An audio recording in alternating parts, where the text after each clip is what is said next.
clock on the nightstand glows, a silent accuser, 3 a.m. The world outside is asleep, draped in a profound and heavy silence. But in the small space of your own mind, a storm is raging. Thoughts of the work you didn't finish, the email you should have sent, the conversation that went wrong, they chase each other in a frantic, endless loop. Worries about the future, about money, about health, about the people you love. They rise like phantoms in the dark, each one heavier than the last. The quiet of the room only makes the noise inside your head seem louder, more insistent. You reach for your phone, its cool blue light, a familiar, hollow comfort, and scroll through the lives of others, a distraction that only deepens the sense of unease, the feeling of being stuck. This experience, this quiet desperation in the heart of the night, is not a personal failing. It is a symptom of our time, a shared malady of the modern soul. We live our lives in a state of constant, low-grade alarm. Our minds, like computers with too many browser tabs left open, have become overheated, slow, and prone to crashing. We are bombarded by a relentless stream of information, of notifications, of expectations from our jobs, our society, and even from ourselves. We are taught to constantly strive, to accumulate, to want more, to be more. This endless pursuit of things outside of ourselves leaves us feeling perpetually dissatisfied, anxious, and deeply disconnected from the quiet stillness that is our birthright. We have forgotten how to simply be. We have forgotten how to rest. But what if there was another way? What if there was a path, walked by countless others for thousands of years, that leads not away from this discomfort, but directly through it, into a place of profound peace? This is not a quick fix or a magical belief. It is a form of ancient wisdom, a practical science of the mind that has meticulously studied the very nature of this human restlessness. It offers a set of tools, simple yet powerful, for calming the inner storm. It gently invites us to look inward, to understand the workings of our own consciousness, and to discover that the peace we so desperately seek is not something we need to find, or to earn, or to buy. It is something we can cultivate. It is a silence that is not an absence of sound, but a presence of awareness. This is a journey into that silence, a journey guided by the gentle wisdom of the Dharma, to find a peace so deep and so unshakable that it can hold you through the darkness and deliver you to the shores of a new morning, truly and completely rested. To begin this journey, we must first get acquainted with the unruly inhabitant of our own mind, the one who whispers and shouts and worries us into wakefulness in the dead of night. In the ancient traditions of the East, this ceaseless internal chatter has a name. It is called the monkey mind. It is a perfect description. Picture a monkey in a tree, restless, agitated, never still for more than a single moment. It swings from one branch, a thought of the past, to another, a worry about the future. It screeches with regret over a mistake made years ago, then leaps to a branch of anxious fantasy about a conversation that has not yet happened. It chatters endlessly about what others might think, about our own perceived shortcomings, about the endless list of tasks that make up a life. It is obsessive, it is undisciplined, and it is utterly exhausting. The first and most compassionate step on this path is to understand that this monkey is not your enemy. Its existence is not a sign that you are broken or flawed. The presence of a monkey mind is the universal human condition. We all have one. The problem is not the monkey itself, but our relationship to it. For most of our lives, we believe that we are the monkey. We believe its frantic chatter is the truth of who we are. And so we are dragged along, helplessly, on its chaotic journey through the trees. Why is the mind like this? Why can it not simply be still? Part of the answer lies deep in our own history as a species. For hundreds of thousands of years, the human mind was our primary tool for survival in a dangerous world. A mind that constantly scanned the horizon for predators, that replayed social interactions to strengthen tribal bonds, and that planned for future famines, was a mind that kept its owner alive. This tendency to default to a state of vigilance, planning, and rumination is wired into our very biology. Neuroscientists today can even observe this phenomenon. They call it the brain's default mode network. When we are not actively engaged in a specific, focused task, this network lights up and the mind begins to wander. It drifts to thoughts about ourselves, our past, and our future. It is the brain's natural, idle state. In the ancient world, this was a brilliant evolutionary advantage. But in our modern world, a world saturated with information, with social pressures, and with abstract anxieties, this finely tuned survival mechanism has gone into overdrive. It no longer just scans the horizon for lions. It scans the internet for bad news. It replays an awkward comment from a meeting a dozen times. It frets about mortgage payments 30 years from now. The survival tool has become a source of chronic, self-inflicted stress. The monkey has been given an infinite forest of digital and psychological branches to swing from, and it is swinging itself, and us, into a state of perpetual agitation. The cost of this ceaseless mental activity is immense, and it is a price we pay every single day and every single night. The monkey mind is a profound drain on our vital energy. Imagine leaving your car engine running all night, every night. In the morning, you would not be surprised to find the battery completely dead. Our mind is no different. When it spins and churns with worry, planning, and regret throughout the night, it consumes vast reserves of mental and emotional energy. This is why it is possible to get 8 hours of sleep and still wake up feeling utterly depleted, as if you have run a marathon in your dreams.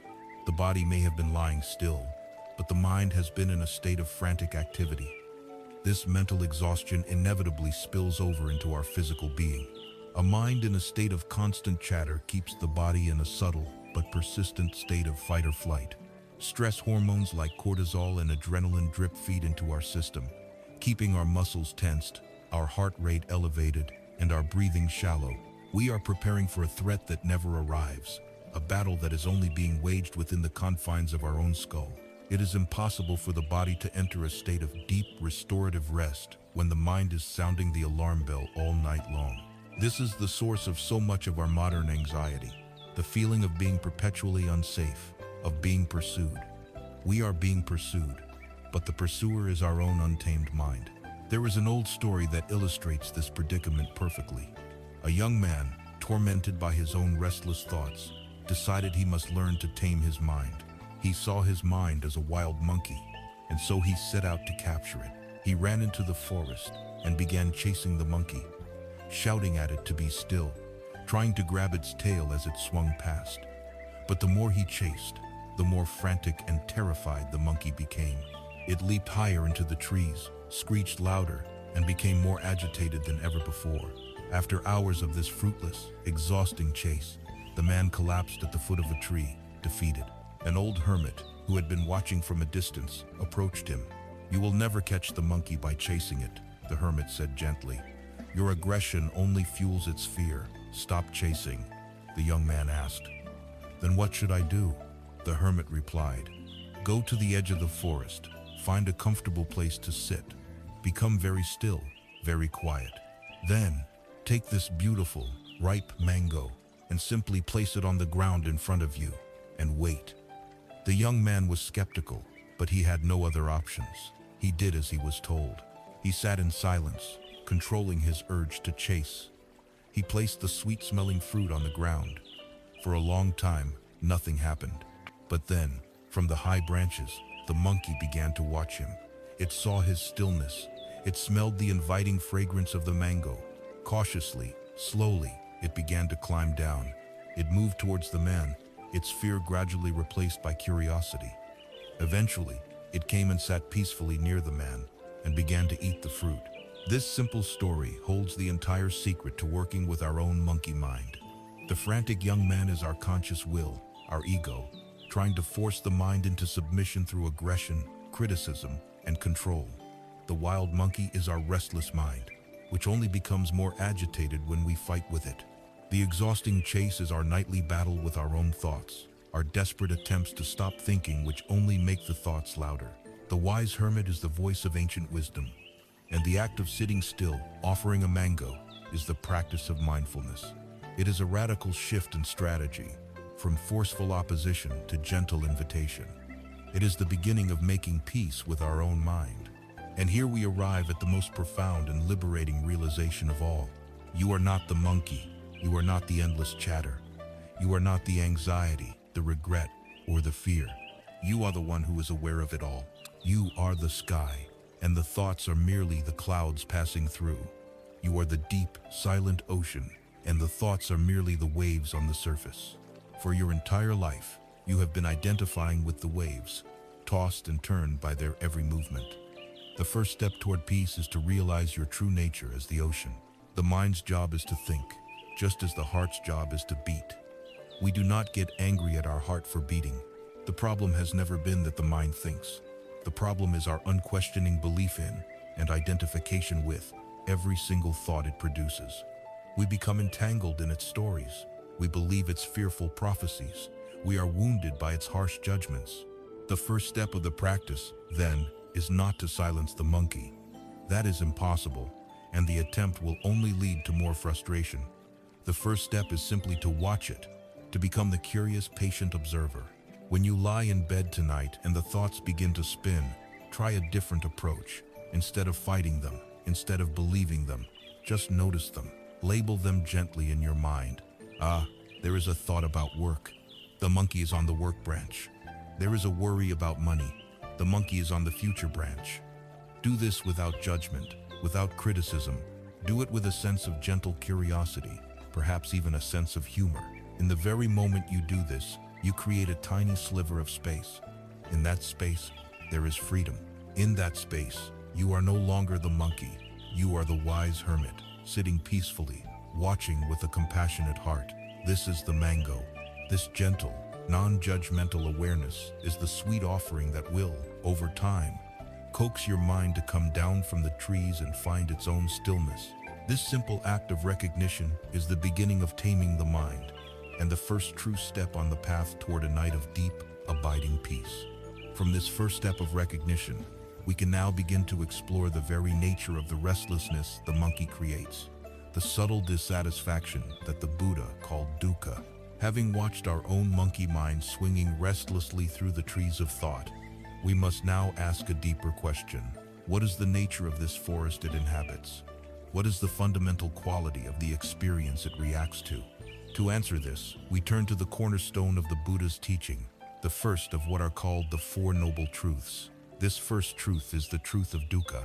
Now, this ancient Pali word, dukkha, is often translated into English simply as suffering, and this single word has caused more misunderstanding than perhaps any other in Buddhist philosophy. It makes the teaching sound morbid, pessimistic, and life-denying. But suffering is too harsh, too dramatic a word. It fails to capture the profound and subtle genius of the Buddha's insight. A more accurate, more useful set of translations for dukkha might be unsatisfactoriness, disquiet, stress, or the pervasive, low-grade sense that things are somehow off-kilter or not quite right. It is not a declaration that life is nothing but pain. It is a calm, compassionate, and radically honest diagnosis of a fundamental aspect of the human condition. It is the first courageous step towards healing, to look squarely at our experience without flinching, and to tell the truth about what we see. The Buddha, like a master physician of the mind, described dukkha in three distinct forms, moving from the obvious to the incredibly subtle. The first of these is the dukkha of painful experiences, or dukkha. This is the form we all know intimately. It is the raw, unmistakable pain of life. It is the sharp pain of a migraine headache, the chronic ache in an aging back. It is the piercing grief that comes with the death of a loved one. It is the sting of betrayal, the humiliation of being fired from a job, the bitter disappointment of failure. It is the anxiety that knots our stomach before a difficult confrontation. This is the plain and simple fact that life includes physical and emotional pain. No amount of positive thinking can wish this away. To be born into a human body is to be subject to sickness, injury, and old age. To have a human heart is to be vulnerable to loss and sorrow. The Buddha was not a pessimist for pointing this out. He was a realist. He saw that much of our torment comes from our shock and outrage, that this kind of pain exists at all. We live with an implicit assumption that life should be comfortable and pleasant, and so when pain inevitably arrives, we feel personally attacked by the universe. But by acknowledging dukkha as a natural, unavoidable part of the texture of existence, we can begin to change our relationship to it. We can stop wasting our energy fighting the fact of its existence and start learning how to meet it with wisdom and compassion when it arises. The second form of dukkha is far more subtle and perhaps even more profound. It is called viparinama dukkha, the unsatisfactoriness that comes from change. This is the pain that is hidden within our pleasure. It is the anxiety woven directly into the fabric of our happiness. Every pleasant experience we have is, by its very nature, impermanent. It arises, it lingers for a while, and it passes away. And because we know this, consciously or unconsciously, we can never fully relax into our joy. Think of the most beautiful vacation you've ever taken. Even in the midst of its perfection, wasn't there a small, quiet voice that whispered, "This will end soon"? That is dukkha. Think of the intoxicating bliss of a new romance. Isn't it often accompanied by a thread of fear, a terror of losing that precious connection? That is dukkha. It is the experience of eating a delicious meal, knowing that the final bite will come. It is the pride of a great accomplishment, knowing that the thrill will eventually fade. Because we cling to these pleasant experiences, because we try to grasp them and hold them and make them permanent, we introduce a tension, a stress, into the very heart of our happiness. Our desperate desire for the good times to last forever makes us incapable of simply enjoying them while they are here. The monkey mind, obsessed with preserving pleasure and avoiding its inevitable end, turns even our most joyful moments into a source of low-level anxiety. This form of dukkha reveals a crucial insight. Our problem is not the changing nature of life, but our resistance to it. The third form of dukkha is the deepest and most pervasive. It is called sankhara dukkha, the unsatisfactoriness of conditioned existence itself. This is the background hum of disquiet that permeates our lives, even when nothing is overtly wrong. It is that subtle feeling that something is not quite right, that something is missing.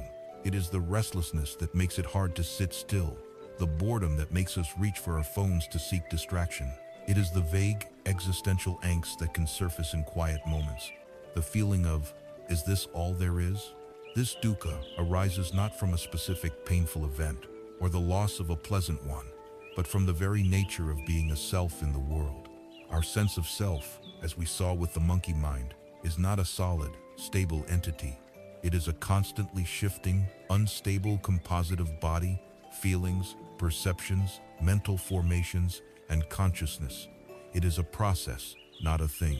And this fragile, cobbled-together self is constantly trying to find solid ground in a world that is, by its nature, in constant flux. It is like trying to build a permanent sandcastle on a beach. The tide of impermanence is always coming in. This fundamental instability, this basic unreliability of our own conditioned experience, is the deepest source of our disquiet. It is the hum of a machine that is slightly out of balance, the feeling of a shoe that never quite fits perfectly.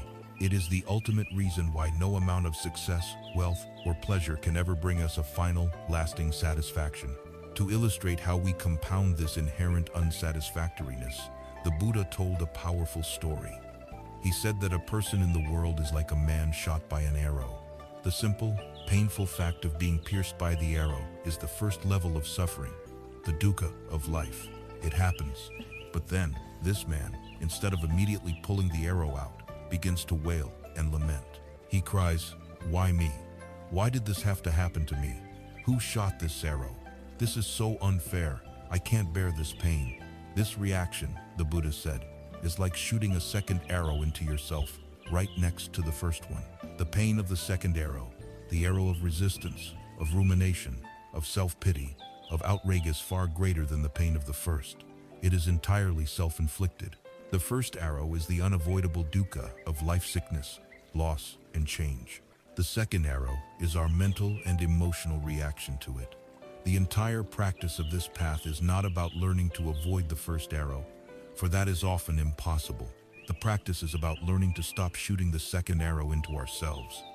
When we lie awake at night, tormented by a worry, the initial worry is the first arrow, but our frantic, repetitive thinking about the worry, our anxiety about our anxiety, our frustration with our inability to sleep, these are all second arrows, and third, and fourth, that we are shooting into ourselves, moment by moment.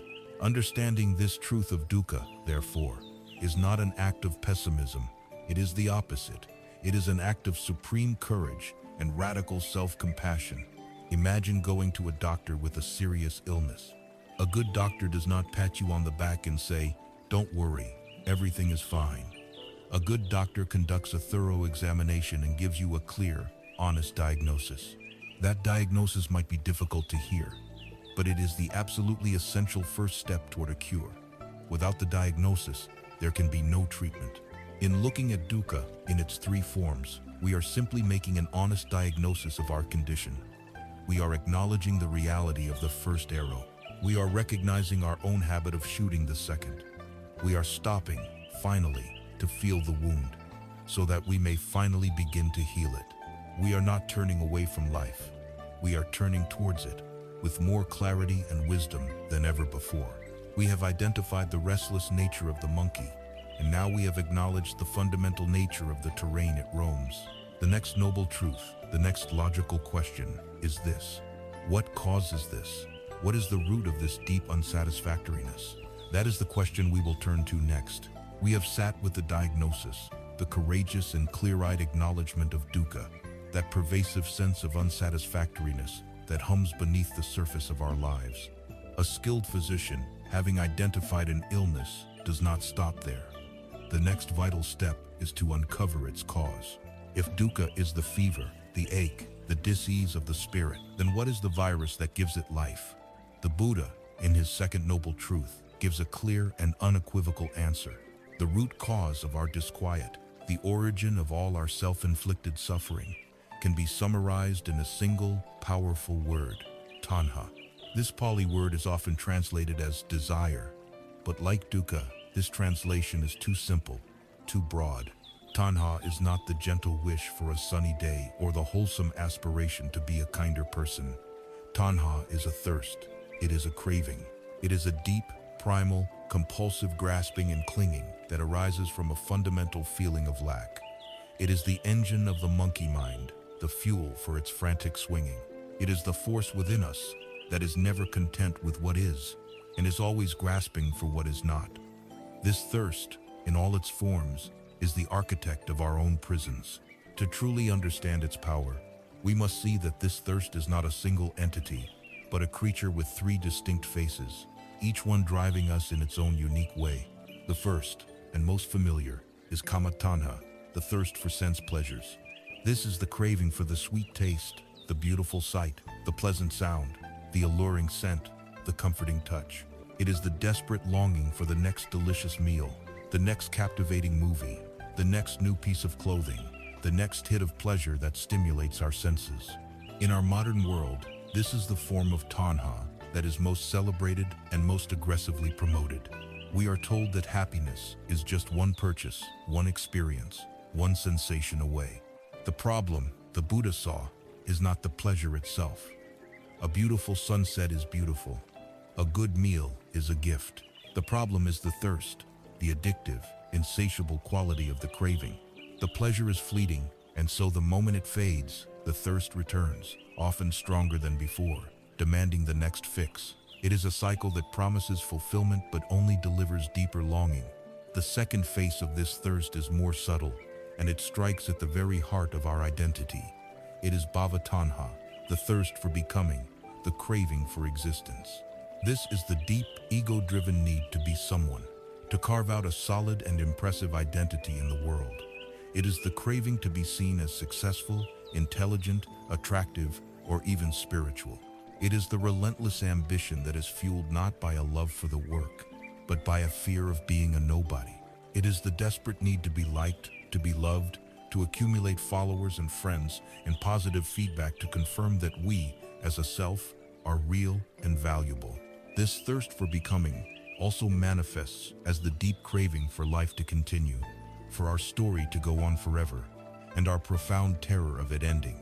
It is the engine of comparison, the voice that constantly measures our own becoming against the becoming of others, and almost always finds us lacking. We are thirsty for a better version of ourselves, a future self that is finally whole, finally secure, finally enough. But this future self is a mirage in the desert. The closer we get, the further it recedes. The third face is the shadow of the second. It is vibhava tanha, the thirst for non-becoming or annihilation. This is the intense craving to get rid of what is unpleasant. It is aversion, hatred, and denial. It is the desperate wish for a painful feeling, like anxiety or grief, to simply cease to exist. It is the intense irritation we feel towards an annoying coworker, which is really a craving for their absence. It is the fear and denial that surrounds the idea of our own death, a thirst for the annihilation of our own end. When we are stuck in traffic, fuming with rage, we are in the grip of vibhava-tanha, a desperate thirst for the traffic to not be what it is. When we lie awake at night, tormented by a worry, our desperate struggle to stop thinking is vibhava-tanha. We are thirsty for the non-existence of our own thoughts. What is crucial to understand is that this aversion is not the opposite of craving. It is the same thirst, simply pointed in a different direction. Whether we are grasping for a pleasure or pushing away a pain, we are still caught in the same reactive, restless, and deeply unsatisfactory cycle of thirst. The great tragedy of tanha is that it promises to quench our thirst, but it is like drinking salt water. A person lost at sea, tormented by thirst, might, in a moment of madness, begin to drink the ocean water. For a brief second, there is the sensation of wetness, a fleeting illusion of relief. But the salt rapidly dehydrates the body, and soon the thirst returns with a ferocious, life-threatening intensity. This is a perfect metaphor for the way craving works in our lives. We feel a sense of lack, a thirst for happiness. The culture tells us a new car will quench it. So we work and strive, and we get the new car. For a day, a week, a month, there is a thrill, the illusion of relief. But soon, the novelty fades. The car becomes just a car, and the underlying thirst remains, now demanding a bigger house, a more exotic vacation. We scroll through social media, seeing curated images of happiness, and we take a sip of salt water in the form of a like or a positive comment. It gives us a momentary buzz, but it leaves us feeling even emptier, thirstier for a validation that is always just out of reach. Our entire consumer economy is built on this principle. It is a machine designed to manufacture salt water and sell it to thirsty people, promising an ocean of fresh water that it has no intention of ever delivering. There is a stark Buddhist parable that captures this self-destructive cycle with chilling accuracy. It is the story of a hungry dog that finds a dry, sun-bleached bone. The bone has been stripped clean of all meat and marrow. It is nothing but a chalky husk. But the dog, driven by the intense craving of its hunger, begins to chew on it with a desperate fervor. It gnaws and grinds, its powerful jaws working for hours, getting nothing. Finally, its exertions cause its own gums to split and bleed. As the dog tastes the warm metallic flavor of its own blood, a jolt of excitement runs through it. It mistakenly believes it is finally drawing some life, some nourishment from the dry bone. This illusion redoubles its efforts. It chews more frantically, more violently, causing its gums to bleed even more, which it interprets as the bone becoming even more delicious. It is trapped in a painful, exhausting, and self-sustaining feedback loop of effort and illusion, weakening itself in the pursuit of a nourishment that was never there, mistaking the taste of its own suffering for a taste of satisfaction. We, when we are in the grip of tanha, are this dog. The dry bone is the world of fleeting, conditioned pleasures that cannot provide lasting fulfillment. And the blood is our own peace, our own life energy, which we sacrifice in the frantic, painful pursuit of something from a world that cannot give it. Now, this diagnosis might sound grim, as though the path requires us to become desireless, passionless beings. This is not the case. The Buddha made a critical distinction between unwholesome craving, tanha, and wholesome desire, or what is called chanda. Chanda is the skillful intention, the positive aspiration. The desire to be a more patient and loving parent is chanda. The aspiration to learn a new skill or to help those in need is chanda. The intention to practice mindfulness and calm the mind is chanda. The difference lies in the energy. Tanha is feverish, desperate, and rigid. It is rooted in a sense of, I need this to be happy. It is full of clinging and attachment to a specific outcome, and it leads to anxiety and disappointment. Chanda, on the other hand, is calm, steady, and flexible. It is rooted in wisdom and compassion. It provides energy and inspiration, but without the desperate attachment. It is the desire to walk a path, rather than the craving to instantly be at the destination. The goal, then, is not to extinguish all desire, but to skillfully transform the frantic, painful, saltwater thirst of tanha into the nourishing, energizing, freshwater spring of chanda. And here lies the most hopeful and empowering message of this second noble truth. If the cause of our suffering were something outside of ourselves, the state of the world, the actions of other people, the whims of fate, we would be truly helpless, condemned to be victims of circumstance. But the Buddha's diagnosis is that the primary cause of our disquiet, our dukkha, lies within. It is our own thirst. And because the cause is internal, the cure must also be internal. We are not powerless. We are not victims. We hold the key to our own liberation. We have now seen the illness, dukkha. We have identified its root cause, tanha. We are no longer wandering lost in the dark. We are standing at the source of the river of our own suffering. Now, we must ask, what is it that this thirst clings to so desperately? It clings to the idea of a self, a me that needs to be satisfied. And so, our journey must now take us into an examination of this very self. Having faced the raw diagnosis of dukkha, our inherent disquiet, and having identified its primary cause as tanha, the insatiable thirst of craving, we must now turn our investigation to the central character in this entire drama. Who, exactly, is the one who suffers? Who is the one who craves? All of our pain and all of our striving revolves around a single, powerful, and deceptively simple idea. The idea of me, my happiness, my pain, my future, my past. This sense of being a self, an I at the center of our experience, feels more real and more fundamental than anything else. It is the bedrock of our existence, the protagonist of our life story. But the Buddha, in his most profound and challenging teaching, asks us to do the unthinkable, to question this bedrock, to turn the light of inquiry onto this self we hold so dear and ask, what is it, really? Is it as solid, as permanent, and as independent as we believe it to be? The answer he discovered is both shocking and liberating. It is the wisdom of anatta, a Pali term that translates as not self or no self. It is the radical insight that, upon close inspection, there is no fixed, continuous, independent entity to be found. To understand this, we must become like forensic scientists, examining the evidence of our own experience. The Buddha taught that what we call a self is, in fact, a temporary gathering of 5 distinct processes, known as the 5 aggregates or skandhas. When we look for a self, these 5 are all we can ever find. The first is form or rupa. This is the physical body with its flesh, bones, and blood. This is the most obvious candidate for a self. But is it? This body is in a state of constant flux. The food you ate for lunch is becoming you. The air you are breathing is becoming you. Cells are dying and being reborn in every moment. The body of your childhood is gone, replaced entirely. Furthermore, we have very little control over it. It gets sick against our will, it ages against our will, and one day it will cease to function.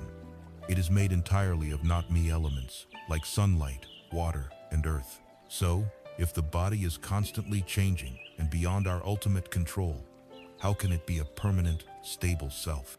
The investigation continues. If not the body, then perhaps we are our feelings, or Vedana. Feelings are powerful. When we feel joy, we say I am happy. When we feel sorrow, we say I am sad. But feelings are like the weather. They are utterly unreliable and impermanent. Happiness arises and it feels wonderful, but it inevitably passes. Sadness comes and it feels all-consuming, but it too eventually dissolves. If you are your happiness, who are you when you are sad? If you are your anger, who are you when you are calm? A self cannot be so fickle, so dependent on external circumstance. Our feelings are simply responses, fleeting reactions that flow through us. They cannot be the solid core of who we are. What about our perceptions, or sana? This is the faculty that recognizes and labels our experience. That is a tree. This is a sweet taste. That is a harsh sound. Surely, the one who perceives is the self. Yet, our perceptions are also filtered and unreliable. Two people can witness the same event and perceive it in completely different ways. Our perception is colored by our mood, our past experiences, our biases. What we perceive is not objective reality, but a mental construct. Like feelings, perceptions arise and pass away with every moment. They are not a stable foundation upon which to build an identity. Perhaps then, the self resides in our mental formations, or sankhara. This is the most complex category. It includes all of our thoughts, our opinions, our beliefs, our habits, our biases, and our intentions. This is where we build the architecture of our personality. I am an anxious person. I am a political conservative. I am a cat lover. These labels feel very much like me, but are they? Have you not changed your mind about important things in your life? Have you not overcome old habits and developed new ones? These mental formations are all conditioned. They are learned. They arise from our family, our culture, and our experiences. They are patterns of thought, not an essential, unchanging being. They are powerful, but they are not a permanent self. Finally, we are left with consciousness, or vijnana. This is the raw awareness that makes all other experience possible. The seeing of a sight, the hearing of a sound. Surely, this awareness is the true me, the silent witness behind it all.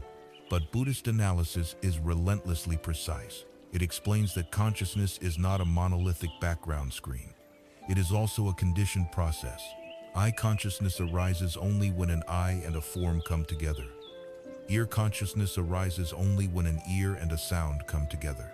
It is not an independent entity, but a flickering awareness that is utterly dependent on the senses and their objects. It arises and passes away with every single moment of experience. So when we conduct this forensic investigation, when we search through the 5 categories that constitute a living being, we find a startling truth. We find processes, we find relationships, we find constant change, but we cannot find a single, solid, independent thing we can point to and say, that, right there, is me. This idea is so counterintuitive that it is best understood through a famous story. Over 2,000 years ago, a Greek king named Melinda, a brilliant and skeptical debater, sought out a Buddhist sage named Nagasena to challenge his wisdom. After the initial greetings, King Melinda launched his attack. He gestured to the sage and asked, "What is your name?" The sage replied, "I am known as Nagasena, your majesty. But this is only a designation, a name in common use.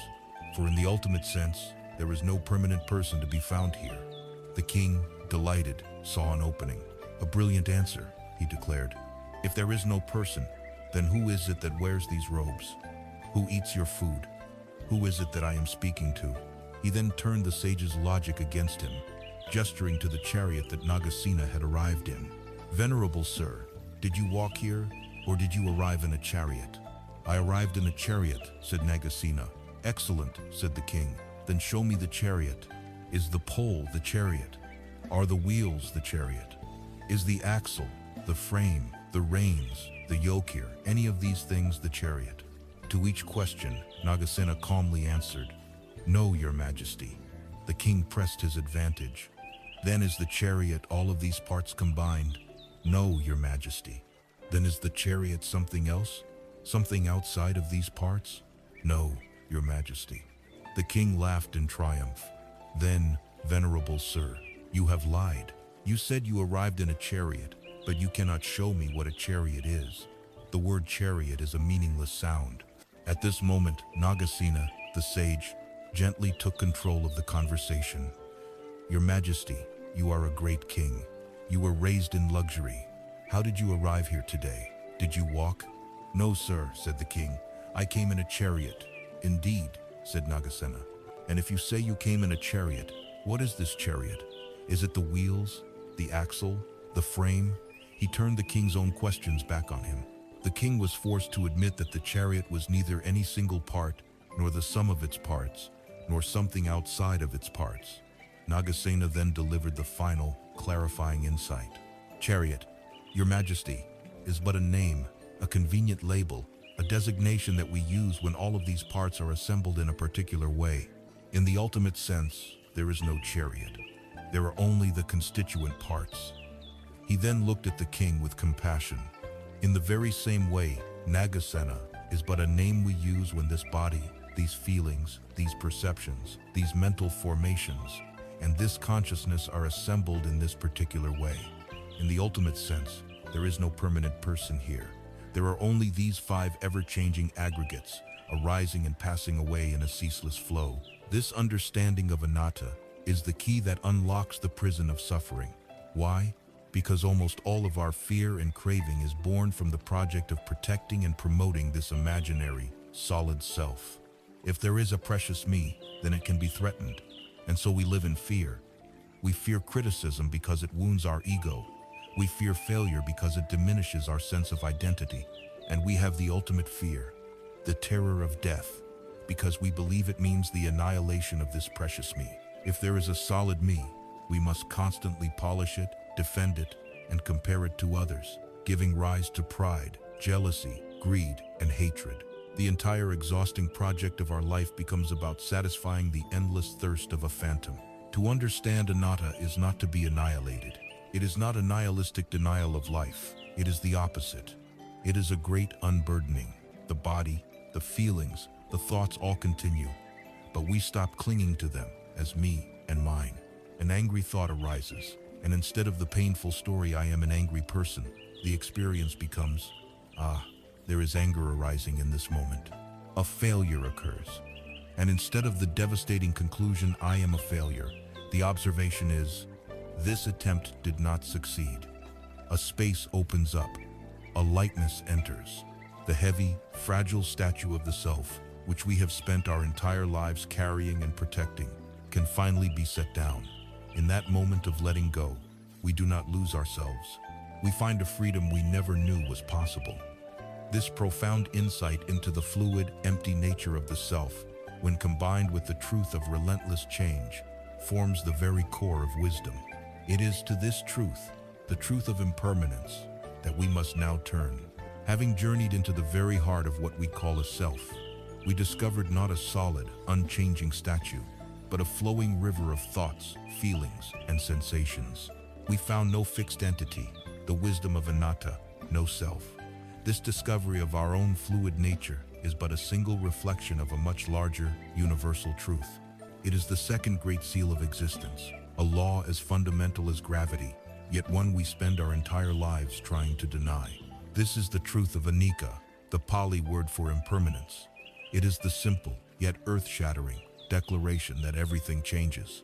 Nothing, absolutely nothing, is permanent. Everything that arises will, without exception, pass away. The solid ground we believe we stand on is, in truth, a flowing river. And our refusal to acknowledge this flow is the source of so much of our struggle, our anxiety, and our sleepless nights. The truth of impermanence operates on every conceivable level of existence. We can see it easily on the grand scale. Day turns into night, and night into day. The vibrant bloom of spring gives way to the languid heat of summer, which mellows into the crisp decay of autumn, and finally settles into the deep slumber of winter. Great empires rise, they flourish, and they crumble into dust. Mountains, the very symbols of permanence, are slowly but surely being worn down by wind and rain. On a human level, this truth is inescapable. We are born, we grow from infancy to childhood, through adolescence and into adulthood, and then into old age. Our bodies change, our faces change, our relationships change. Friends move away, families evolve, loved ones are lost. This is the obvious, undeniable current of anicca that carries all things. But the teaching asks us to look even closer, to see the flux not just from year to year, but from moment to moment. With every breath you take, your body is changing. Millions of cells are dying, and millions are being born. The person who began reading this sentence is, in a subtle but real way, no longer the same person who is finishing it. Your thoughts, as we have seen with the monkey mind, are a torrent of arising and passing moments. A feeling of joy appears, and a moment later, it is gone, replaced by neutrality or perhaps a flicker of sadness. The world we perceive is not a collection of solid nouns, but a symphony of energetic verbs. It is not a world of things, but a world of processes, a world of dancing, shimmering, ceaseless change. So why does this fundamental truth cause us so much pain? Anicca itself is not suffering. The changing of the seasons is not suffering. The flow of a river is not suffering. The suffering arises from a single, tragic mistake. Our resistance to the flow. We try to build a dam in the middle of the river. We try to grasp the water with a clenched fist. We try to stop the dance. This resistance, this clinging to what is by its very nature unclingeable, is where dukkha is born. Imagine standing on the shore of a powerful ocean. You see a beautiful, perfect wave rising. In your desire to possess its beauty, you run into the surf and try to hold it, to stop it from crashing on the shore. What will happen? You will be thrown, battered, and pulled under by the very wave you tried to control. The wave was never the problem. Your attempt to make it permanent was the problem. This is what we do in our lives every single day. We have a moment of happiness, a success at work, a feeling of love, and we cling to it desperately, terrified of it ending. This clinging introduces a tension, a fear, that poisons the very happiness we are trying to preserve. We have a painful experience, a failure, a moment of grief, and we resist it with all our might, pushing it away, denying its existence. This resistance only amplifies the pain, giving it a power it would not otherwise have. Our suffering is the friction generated between our desire for permanence and the reality of an impermanent world. There is a timeless Taoist story that perfectly illustrates a wiser way of living with this truth. There was an old farmer who had only one horse to work his fields. One day, the horse ran away. The farmer's neighbors came to console him. "Oh, what terrible luck," they said. The farmer simply shrugged and replied, "Good luck, bad luck, who knows?" A week later, the horse returned, and it brought with it a herd of 10 wild, magnificent horses. The neighbors came to congratulate the farmer. "What incredible good luck," they exclaimed. The farmer, looking at the wild horses, simply said, "Good luck, bad luck, who knows?" The next day, the farmer's only son was trying to tame one of the wild horses when he was thrown off and his leg was badly broken. The neighbors came to offer their sympathy. "How awful for you," they said. "Such dreadfully bad luck." The farmer just looked at his son's broken leg and replied, "Good luck, bad luck, who knows?" A few weeks passed, and the emperor's army came marching through the village. They were forcibly conscripting every able-bodied young man to fight in a bloody and hopeless war. They took the sons of all the farmer's neighbors, but when they saw the farmer's son with his broken leg, they passed him by. The neighbors, weeping for their own sons, came to the farmer. "You were right," they said. "Your son has been spared. It was good luck after all." The old farmer, watching the army disappear over the horizon, simply said, "Good luck, bad luck, who knows?" This farmer was a master of Anicca. He understood that life is an unfolding, unpredictable process. He did not cling to good fortune or despair over bad fortune, because he knew that every event is just a single frame in a much larger film. He did not waste his energy resisting the flow of events, but instead met each moment with a spacious, non-judgmental curiosity. He was not trying to stop the waves. He was learning to surf. When we stop fighting the current and begin to understand its nature, we discover that impermanence, far from being a curse, offers two of the most profound gifts imaginable. The first gift is hope. Because everything changes, no condition is permanent, including our suffering. In the depths of our darkest nights, in the grip of our most persistent anxiety, in the throes of our most painful grief, Anicca is a quiet, steady promise. This too shall pass. The storm will exhaust itself, the clouds will part, the pain will soften. This is not wishful thinking. It is the law of the universe. It is the guarantee that we will not be stuck forever in any single state. It is the light at the end of the tunnel. Understanding this provides a deep well of resilience, allowing us to endure hardship with the knowledge that it is a temporary weather pattern, not a permanent climate. The second gift of impermanence is presence. It is precisely because things do not last forever that they are so precious. The fleeting, ephemeral nature of this very moment is what gives it its beauty and its value. Would we cherish the vibrant colors of a cherry blossom if it bloomed all year round? Would we treasure the company of our loved ones so deeply if we knew they, and we, would live forever? Impermanence is a call to awaken. It is a plea from the universe to pay attention, to not take this breath, this conversation, this simple act of seeing or hearing, for granted.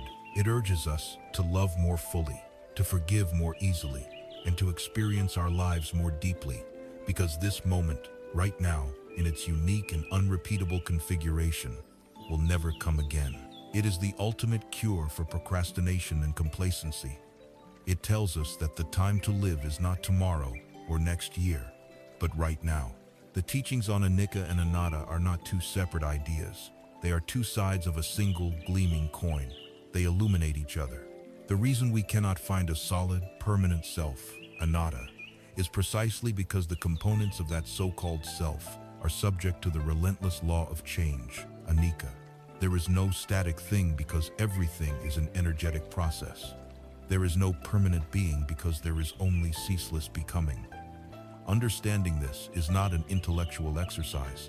It is a profound shift in perspective that allows us to loosen our grip.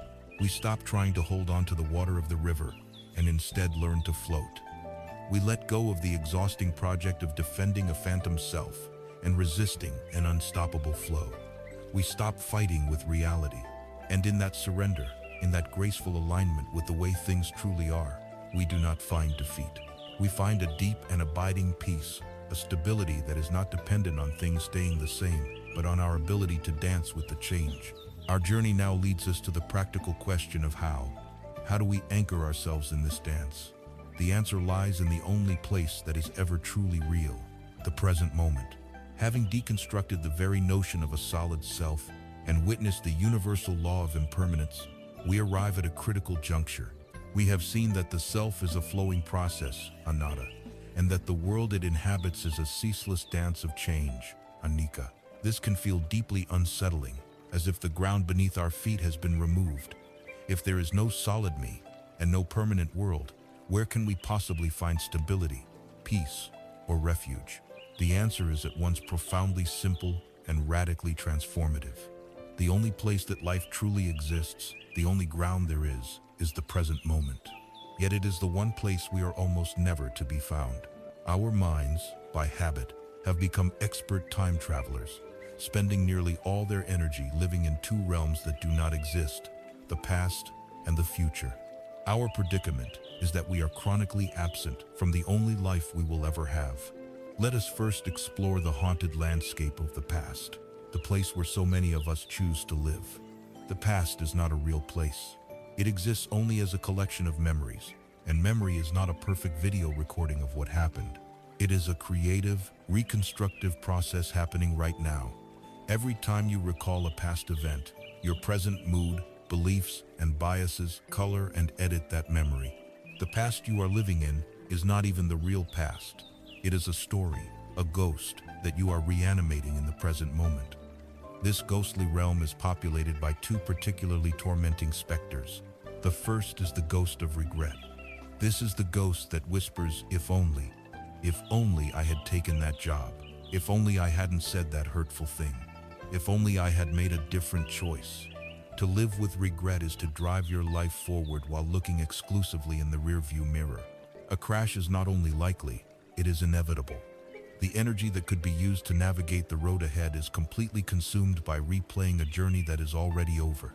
You become a curator in a museum of your own mistakes, dusting off the exhibits day after day, keeping them alive with the power of your current attention, effectively chaining yourself to a history that you have no power to change. The second, and perhaps more venomous ghost, is that of resentment. This is the ghost that points an accusing finger and whispers, "Look what they did to me." It is the story of past hurts, betrayals, and injustices. To live with resentment is to willingly drink a vial of poison every single day and hope that the person who wronged you will somehow suffer from it. The truth, of course, is that the only person being poisoned is you.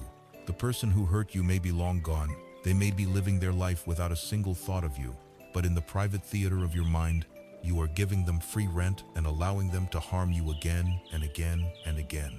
You are carrying a heavy sack of burning coals, believing that one day you will have the opportunity to throw it at your enemy. All the while, the only one being seared and scarred is you. Both regret and resentment are chains that bind us to the past, preventing us from ever being free in the only moment we are actually alive. The path of wisdom does not ask us to pretend the past didn't happen.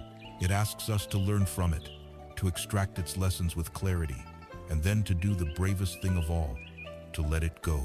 To put down the heavy sack of coals, to turn our gaze from the rearview mirror, and to arrive in the here and now. If the past is a land of ghosts, the future is a land of phantoms. It is an even more seductive and terrifying realm, for it is a pure fabrication of the mind. The future has no reality whatsoever. It is a mental projection, a thought that is happening, always, in the present. Yet we react to this fantasy with very real, very physical, and very painful emotions. The primary phantom that haunts the land of the future is anxiety. Anxiety, in its essence, is the experience of reacting emotionally to a negative future that has not happened and, in all likelihood, never will. It is the perpetual state of preparing for a catastrophe. The mind creates a horror movie. What if I lose my job? What if I get sick? What if they don't like me? And then the body is forced to sit in the dark and watch it as if it were real. The heart races, the muscles tense, the stomach churns. We are living in a state of high alert for a threat that exists only as a neural firing pattern in our own brain. We are suffering, in the present, from a future that is pure imagination. It is a colossal waste of our life force, an exhaustion born from fighting imaginary dragons. The other, more deceptive phantom of the future is that of conditional happiness. This is the phantom that whispers, I will finally be happy when I get that promotion, when I lose 10 pounds, when I find the perfect partner, when I pay off the mortgage, when I retire. This destination addiction is one of the most common ways we rob ourselves of joy. It turns the present moment, the only place life can be lived, into a mere stepping stone, something to be tolerated or rushed through on the way to a fantasized future, where everything will finally be perfect. But as we have seen with the truth of Anicca, that perfect, static future never arrives. If we get the promotion, the initial joy fades, and the mind soon sets a new goal, a new condition for happiness. We spend our entire lives on a journey, constantly telling ourselves that the purpose of the journey is to get to the destination, and in so doing, we miss the journey itself. The Buddhist approach is not to abandon the future. Skillful planning is a necessary part of life. We must plan our day, save for retirement, and think about the consequences of our actions. The crucial difference is between planning and worrying. Planning is a calm, practical, present moment activity. Worrying is a fearful, emotional entanglement with a fantasy. The wise person plans for the future, but lives in the present. So if we are not to live in the past or the future, where do we live? We come home. We come home to the here and now, the only ground there is. A story is told of a young student who came to his Zen master, his face etched with worry. "Master," he said, "I am overwhelmed. I have so many problems. I have debts to pay. My relationship is in turmoil. I fear for my health. My work is stressful. I don't know what to do." The master listened with patient silence until the student had exhausted his list of troubles. Then he looked at him with great compassion and said, "I understand. These are heavy burdens, but let us put them aside just for a moment. Right now, in this very instant, as you feel the air entering your nostrils, cool and fresh. Right now, as you feel the weight of your body on the cushion beneath you. Right now, as you hear the sound of that bird singing outside the window. Tell me, in this precise, tangible moment, what is the actual problem?" The student fell silent. He took a breath. He felt his body. He heard the bird. And in the raw, sensory reality of that one moment, he discovered a stunning truth. There was no problem. His problems were all thoughts, memories of the past or fears for the future. In the immediate reality of the present, there was only breathing, sitting, and hearing. In that moment, there was peace. This is the great refuge. The present moment is a sanctuary from anxiety, because anxiety is a thought about the future. You cannot be fully and completely absorbed in the physical sensation of the warm water on your hands as you wash a dish, and simultaneously be anxious about a meeting next week. The mind cannot be in two places at once. It cannot be fully invested in the tangible, sensory reality of the now, and also be lost in the conceptual, imaginary world of the future. Every time we consciously bring our attention back to the raw data of our senses, we are stepping out of the stream of anxious thought and onto the firm bank of reality. This is the essence and the mechanism of mindfulness. It is the intentional act of returning, again and again, to the only moment that is real. This return is not a mystical or difficult act. There are gateways to the present moment all around us and within us at all times. The most reliable and ever-present gateway is the body. Your body is never in the past or the future. It is always, uncompromisingly, here and now. You can access this gateway at any time simply by bringing your awareness to the physical sensations within it. Feel the soles of your feet touching the floor. Notice the points of contact, the pressure, the temperature. You don't have to think about it. Just feel it. Feel the clothes against your skin. Feel the subtle vibration of the air in the room. By anchoring your attention in the physical landscape of the body, you anchor yourself in the present. The breath, as we will explore more deeply, is the most refined of these bodily anchors, the constant, gentle rhythm of life itself, rising and falling in the eternal now. But this practice is not confined to sitting still. The true aim is to bring this awareness into the fabric of our everyday lives, to transform mundane activities into profound meditations. Take the simple act of drinking a cup of tea. We usually do it on autopilot, our minds a million miles away, thinking about the past or future. A mindful cup of tea is a different universe of experience. You begin by feeling the warmth of the cup in your hands. You watch the steam rising, a perfect lesson in impermanence. You bring the cup to your lips, noticing the intention to drink. You take a sip, and your mind is filled only with the taste, the warmth, the aroma. You have transformed a routine act into a moment of pure, living presence. You can do this with anything. When you are eating, just eat. When you are walking, just walk. The famous Zen master Thich Nhat Hanh spoke of washing the dishes. He said we should wash the dishes to wash the dishes, not to get it over with so we can go have dessert. In the moment of washing, the dishes are life itself. To be fully present for that task is to be fully alive. This practice cultivates what is known in Zen as beginner's mind. A beginner's mind is a mind that is open, eager, and free of preconceptions. An expert's mind is often closed, believing it already knows. When we approach each moment with a beginner's mind, the world comes alive again. We see the sky as if for the first time, not through the filter of 1,000 past skies we have seen. We listen to our partner as if for the first time, not through the thick filter of past grievances and future expectations. This practice dissolves the veil of habit and familiarity that dulls our experience of life. It allows us to come home. Coming home to the present moment is the ultimate act of self-compassion. We are no longer exiles, tormented in the unreal lands of the past and future. We become inhabitants of our own lives. This does not mean we become incapable of memory or planning. It means we change our relationship to them. We learn to access the past for its wisdom and the future for its possibilities. But we do not take up residence in either place.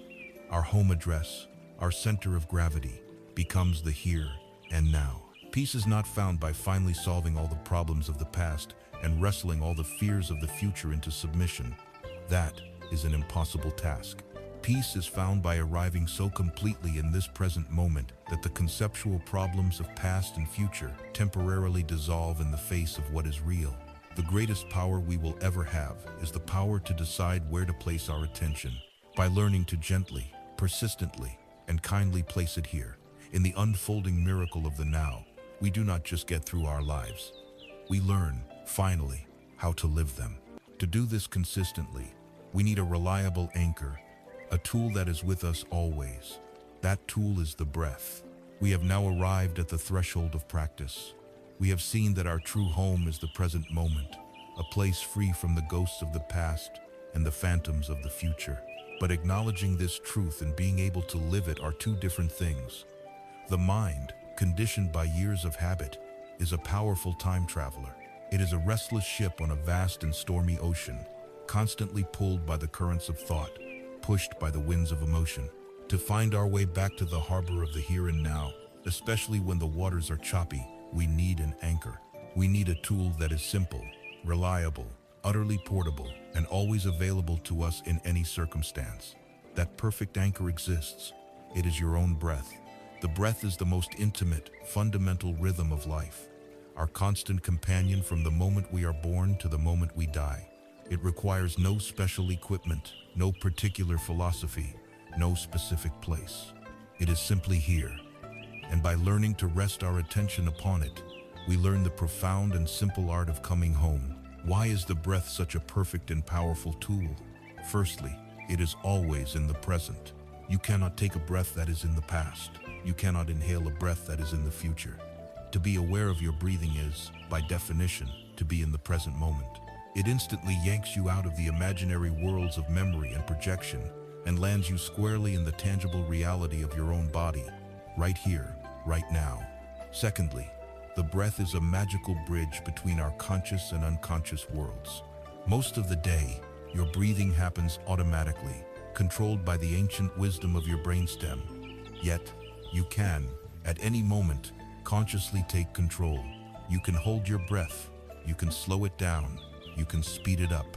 This unique position, straddling the voluntary and involuntary systems, gives us a direct access point, a control lever, into the deep autonomic workings of our nervous system. Thirdly, the breath is a perfect, honest mirror of our inner state. When you are frightened or anxious, your breath becomes shallow, rapid, and tight. When you are calm and relaxed, your breath naturally becomes slow, deep, and gentle. The connection is unbreakable. This means we have a choice. Instead of letting our chaotic mind dictate our breath, we can use our calm breath to guide our mind. By consciously tending to the breath, we send a powerful signal of peace and safety back to the very parts of the brain that are generating anxiety. So how do we begin this practice? It is called Anapanasati, which simply means mindfulness of breathing, and it is the foundation of a life of presence. The first step is to find a comfortable posture. You do not need to twist yourself into a pretzel shape. You can sit on a chair, with your feet flat on the floor and your back straight but not rigid. You can sit cross-legged on a cushion on the floor. The key is to find a position that is stable and allows your spine to be upright, creating a sense of dignity and allowing the breath to flow without obstruction. Gently close your eyes, or if you prefer, you can leave them slightly open with a soft, unfocused gaze toward the floor. The intention is not to shut the world out, but to quiet the dominant sense of sight so that you can become more sensitive to the inner world. Now, bring your attention to the feeling of the breath itself. The task is not to think about breathing, but to directly feel the physical sensations of the breath as it moves through your body. To help with this, it is useful to choose a single landing spot for your awareness. For many people, the tip of the nostrils is an excellent spot. Just rest your full attention there and notice the subtle sensations. Feel the coolness of the air as you inhale. Feel the slight warmth of the air as you exhale.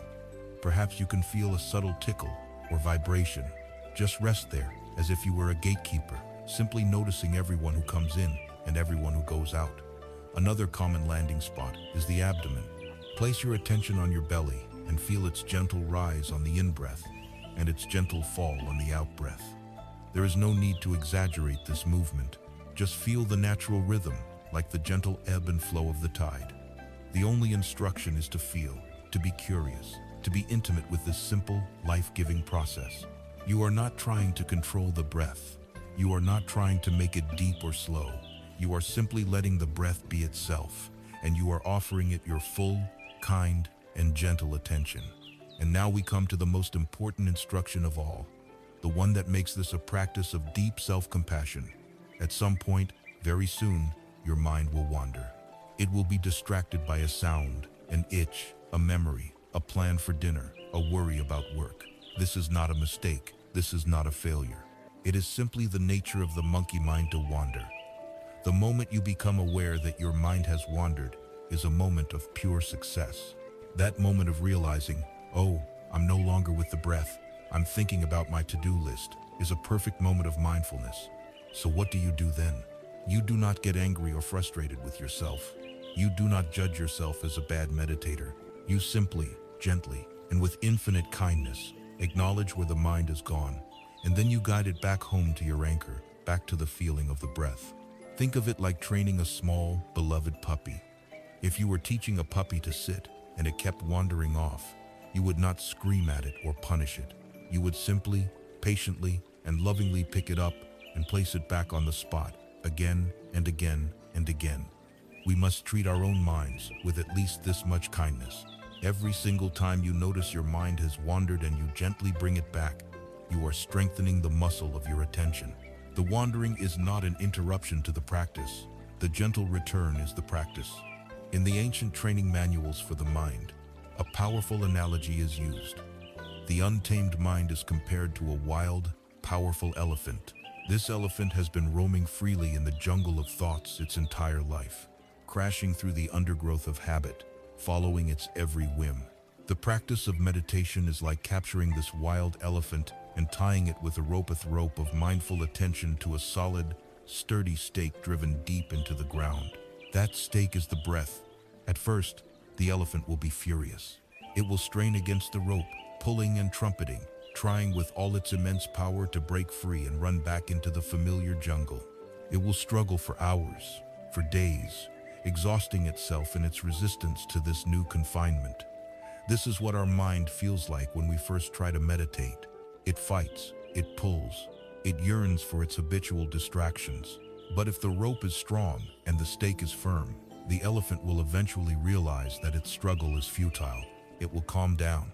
It will learn to stand peacefully by the stake. In time, it will come to see the stake not as a prison, but as a place of safety and rest.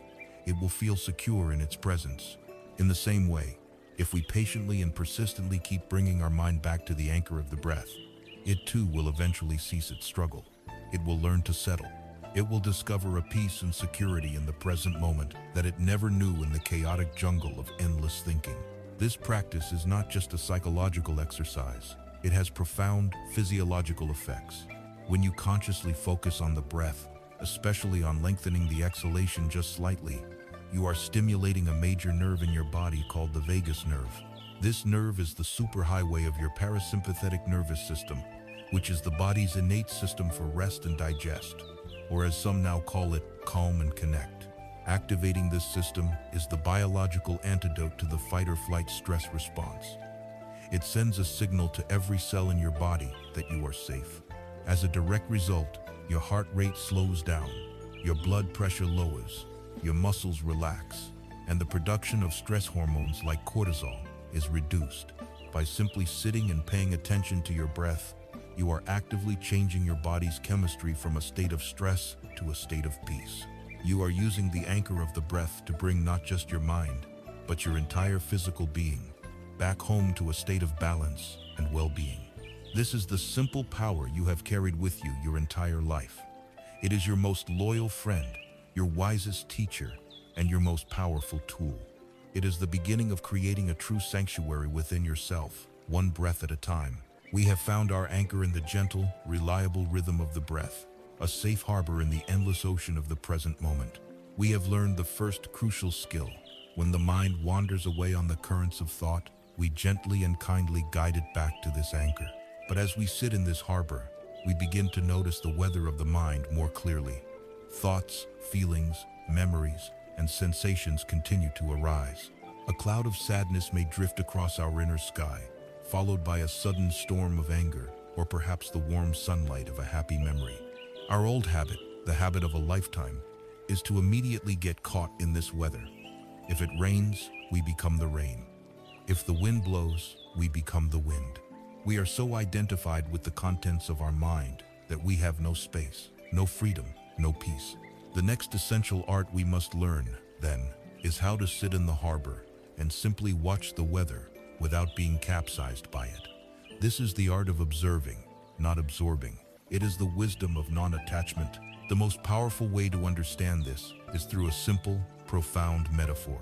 Imagine that your true nature, your fundamental awareness, is a vast, open, and boundless blue sky. It is always here, always peaceful, always pristine. The thoughts, emotions, and sensations that arise within you are like clouds. Some days, the sky is filled with dark, heavy storm clouds. These are your moments of anger, grief, or fear. On other days, it is dotted with light, fluffy, white clouds. These are your happy thoughts, your pleasant feelings. Sometimes, the clouds are thin and wispy, barely there at all. But notice this crucial truth. No matter how violent the storm, no matter how thick the clouds, they never, ever stain or harm the sky itself. The sky holds the clouds. It allows them to be there. It allows them to pass, but it is not defined by them. The sky's nature remains pure, open, and untouched. Our suffering arises from a case of mistaken identity. We forget that we are the sky, and we believe with all our heart that we are the storm cloud. When anger arises, we don't just feel anger, we become an angry person. When sadness appears, we become a sad person. We contract around the emotion. We identify with the thought. And in doing so, we lose our connection to the vast, peaceful sky of our own awareness. The practice of observing without absorbing is the practice of remembering, again and again, that you are the sky, not the cloud. How do we do this in a practical way? How do we create that space between the sky and the cloud? One of the most effective techniques is a gentle, silent practice known as mental noting or labeling. As you rest your attention on your breath, and a strong thought or emotion inevitably pulls your attention away, you can create a crucial moment of separation by softly naming what has arisen. For example, you are sitting quietly, and suddenly your mind is flooded with worry about an upcoming presentation at work. The storyline begins. What if I forget what to say? What if they think my ideas are foolish? I might get fired. Your heart starts to beat faster. This is the moment the storm cloud gathers. Instead of being swept away in the narrative, you can gently and without judgment say to yourself, worrying, or simply thinking. You are not analyzing the content of the worry. You are not judging yourself for worrying. You are simply recognizing the process that is happening. You are labeling the cloud as a cloud. A feeling of sadness begins to well up in your chest, a heavy, sinking feeling. Instead of being drowned in it, you can softly note, sadness. A flicker of irritation at a noise outside arises. Irritation. This act of gentle labeling is like placing a soft but firm hand on the process. It stops the automatic momentum. It brings you back into the role of the observer, the witness, the sky, and it reminds you that this thought, this emotion, is an event in your awareness, not the totality of your awareness. It is something you are experiencing, not something you are. This approach stands in stark contrast to our usual strategy for dealing with difficult emotions, which is to resist them. When a feeling of anxiety or fear arises, our deep-seated instinct is to fight it, to push it down, to suppress it, to pretend it isn't there. But this is a battle we can never win. The attempt to suppress an emotion is like trying to hold a large beach ball underwater. It takes a tremendous amount of energy and constant pressure to keep it down. You can't focus on anything else because all your strength is dedicated to this act of suppression. And the moment your concentration wavers, the moment you relax your grip, the beach ball bursts up out of the water with even greater force and splashes you in the face. Emotions behave in exactly the same way. When we push them down, they don't disappear. They simply go into the unconscious, where they fester and gain strength, only to re-emerge later with more power, often in disguised forms as unexplained anger, chronic physical tension, or even psychosomatic illness. What we resist persists, and it gains power from our resistance. The path of wisdom teaches a different way. Instead of pushing the beach ball down, we simply allow it to float on the surface of the water. We see it, we acknowledge it, we allow it to be there without a struggle. And what happens? When we stop feeding it with the energy of our resistance, when we simply let it be, it eventually, on its own time, drifts away. A beautiful story is told of two monks on a long pilgrimage. One was a senior monk, wise and serene, and the other a young, earnest junior monk. They came to a wide, fast-flowing river. On the riverbank stood a beautiful young woman, dressed in fine silks, who was clearly afraid to cross. She looked at the two monks with pleading eyes. Without a word of hesitation, the senior monk walked over to her, bent down, and gestured for her to climb on his back. He then waded into the powerful current, carried her safely to the other side, and gently set her down. She bowed in gratitude, and he simply nodded and continued on his way. The junior monk followed, his face a mask of shock and disapproval. For the next 3 hours, they walked in silence, but the air was thick with the junior monk's agitation. He was fidgeting, muttering to himself, and casting angry glances at his companion. Finally, he could contain himself no longer. He burst out, "Brother, how could you do that? You know our sacred vows. We are forbidden to touch a woman, let alone a beautiful one, let alone carry her in such an intimate way. You have violated our precepts and brought shame upon us." The senior monk stopped walking, turned to the young man, and looked at him with a calm, compassionate expression. "Brother," he said softly, "I set that woman down by the river bank 3 hours ago. Tell me, are you still carrying her?" This story perfectly illustrates the difference between experiencing and absorbing. The senior monk had the direct physical experience, the cloud of the event, but he did not cling to it. He allowed it to arise and pass away. He was not carrying it. The junior monk, however, absorbed the idea of the event. He turned it into a heavy mental object of judgment and righteousness, and he carried that heavy burden with him for hours, tormenting himself long after the event was over. Every day, we are the junior monk, carrying mental burdens from hours, days, and even years ago. The art of observing without absorbing is the art of learning to put them down. When we cultivate this skill, we fundamentally change our relationship to life. We begin to break the automatic chain of reactivity that causes so much of our suffering. Normally, the chain reaction is instantaneous. An external event, like someone's critical comment, triggers a negative thought. That thought instantly triggers a painful emotion. That emotion instantly triggers a physical contraction in the body. And all of this leads to an unskillful, reactive behavior, like lashing out in anger or withdrawing in shame. It happens so fast, we feel like we have no choice. We are merely a puppet on a string. The practice of observing and labeling inserts a sacred pause into this chain reaction. A critical comment is made, the thought arises. But now, instead of being instantly hijacked, we can insert a moment of mindfulness. Ah, defensiveness. Ah, hurt. In that pause, a space of freedom is born. We are no longer the puppet. We are the observer. We can see the emotion as a cloud passing through us, but we don't have to be the cloud.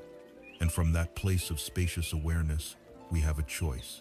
We can choose to respond with wisdom and compassion, rather than react with blind, conditioned habit. This is the birth of true emotional freedom.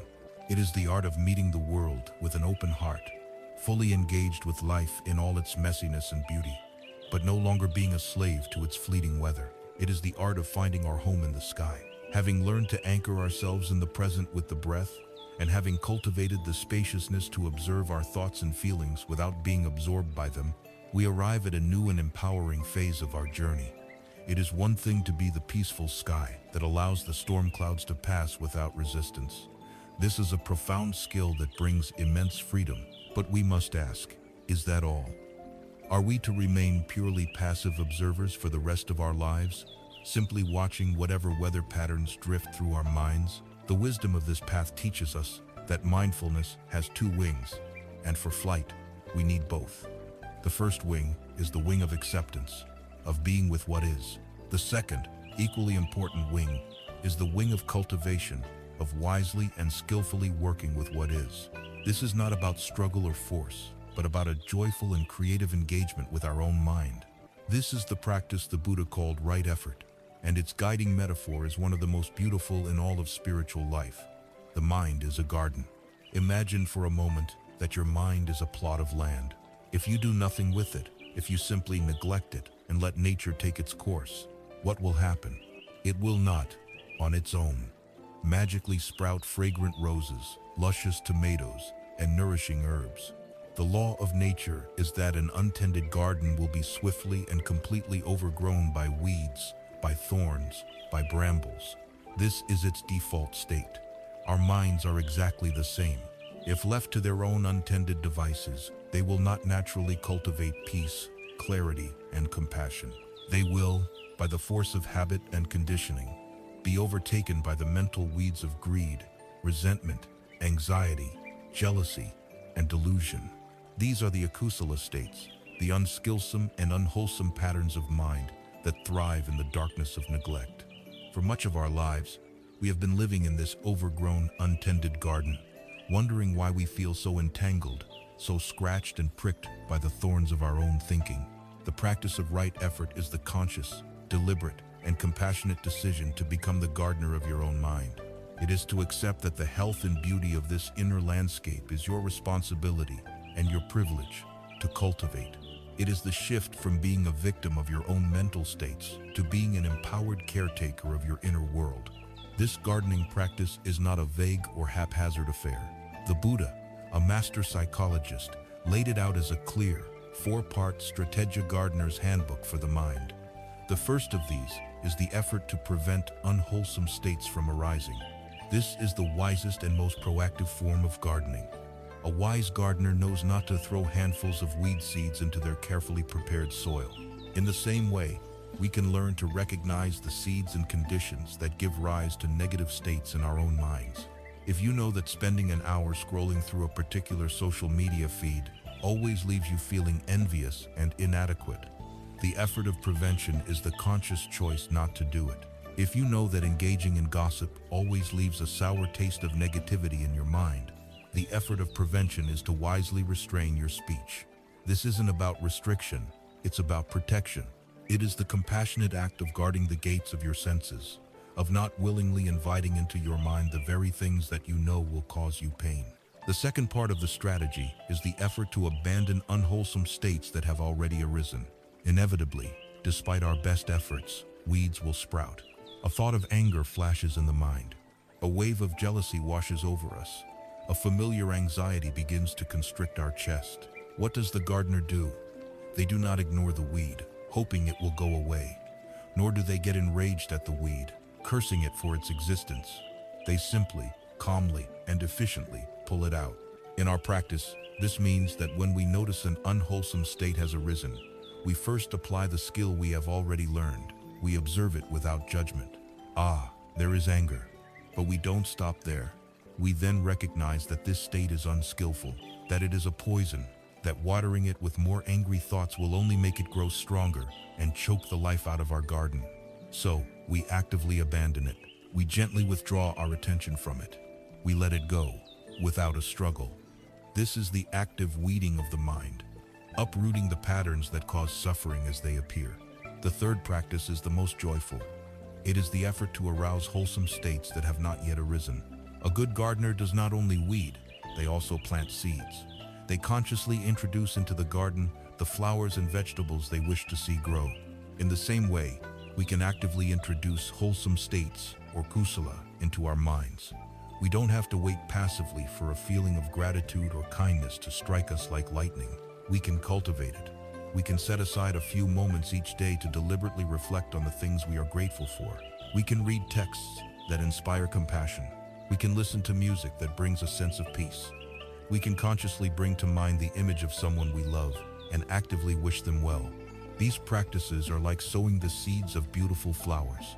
At first, they may be small, but with consistent effort, they will begin to sprout and fill our inner world with their beauty and fragrance.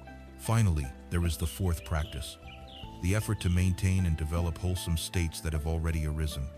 When a beautiful rose finally blooms in your garden, your work is not finished. You must continue to water it, to make sure it gets enough sunlight, to protect it from pests. In the same way, when a wholesome state like peace, joy, or compassion arises in your mind, either in meditation or in daily life, the practice is to learn how to nurture it. Instead of letting it pass by unnoticed, you can savor it. You can feel it fully in your body. You can appreciate its presence. Ah, this feeling of peace is here. This is wonderful. May it continue. By consciously appreciating and abiding in these wholesome states, you are strengthening their neural pathways. You are watering the flowers, making it more likely that they will bloom again and again, becoming not just fleeting visitors, but permanent residents of your inner garden. It is crucial to understand that the word effort here does not mean struggle, strain, or harsh, white-knuckled force. That would be like trying to weed your garden with a flamethrower. You might destroy the weeds, but you will also scorch the earth and kill the flowers. Right effort is skillful, balanced, and gentle. It is the light touch of the expert gardener who knows exactly how much pressure to apply. A very practical way to apply this gentle effort is through the use of antidotes. When you notice a weed beginning to grow, you can consciously plant a flower right next to it that will naturally crowd it out.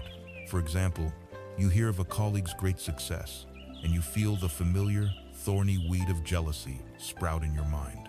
The old way would be to either get lost in the jealousy or to hate yourself for feeling it. The gardener's way is different. First, you observe and acknowledge, jealousy is present.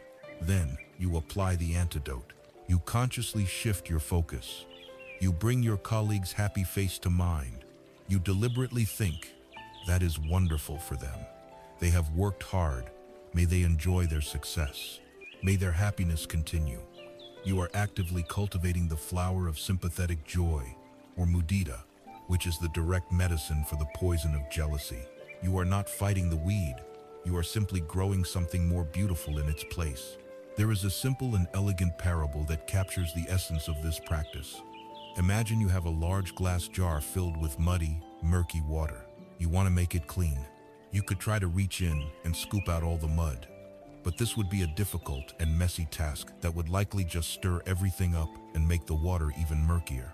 This is the path of struggle and self-criticism. But there is a wiser way. You could take the jar and place it under a source of fresh, clean water, like a gentle spring. As you allow the pure water to flow steadily into the jar, it will, without any violence or struggle, begin to displace the muddy water. The murky water will simply overflow the rim and be washed away until, in time, the entire jar is filled with clear, sparkling, pure water. The muddy water represents our habitual, unwholesome thoughts. The clean, flowing water is the steady stream of wholesome intentions we cultivate: kindness, gratitude, compassion, and patience. The practice of right effort is not about waging a violent war against our own darkness. It is the simple, patient, and persistent act of turning on the light. We just keep pouring in the good. This is an act of profound hope. It tells us that no matter how neglected or overgrown our inner garden may seem, we always possess the power to change it. We can, in any moment, choose to pull one weed and plant one flower. And one of the most powerful flowers we can ever cultivate is the flower of compassion, which must first be planted in the soil of our own heart. As we become more skilled gardeners of our inner world, learning to pull the weeds of unwholesome thoughts and to plant the seeds of wholesome ones, we must ask ourselves a vital question. Of all the beautiful flowers we can cultivate, which is the most important? Which one has the power not just to beautify the garden, but to heal and enrich the very soil from which everything else grows? The answer, according to the great wisdom traditions, is the flower of Karuna, the Pali word for compassion. Karuna is not mere pity, which looks down on suffering from a distance, nor is it simply empathy, which feels the pain of another. Compassion is empathy in action.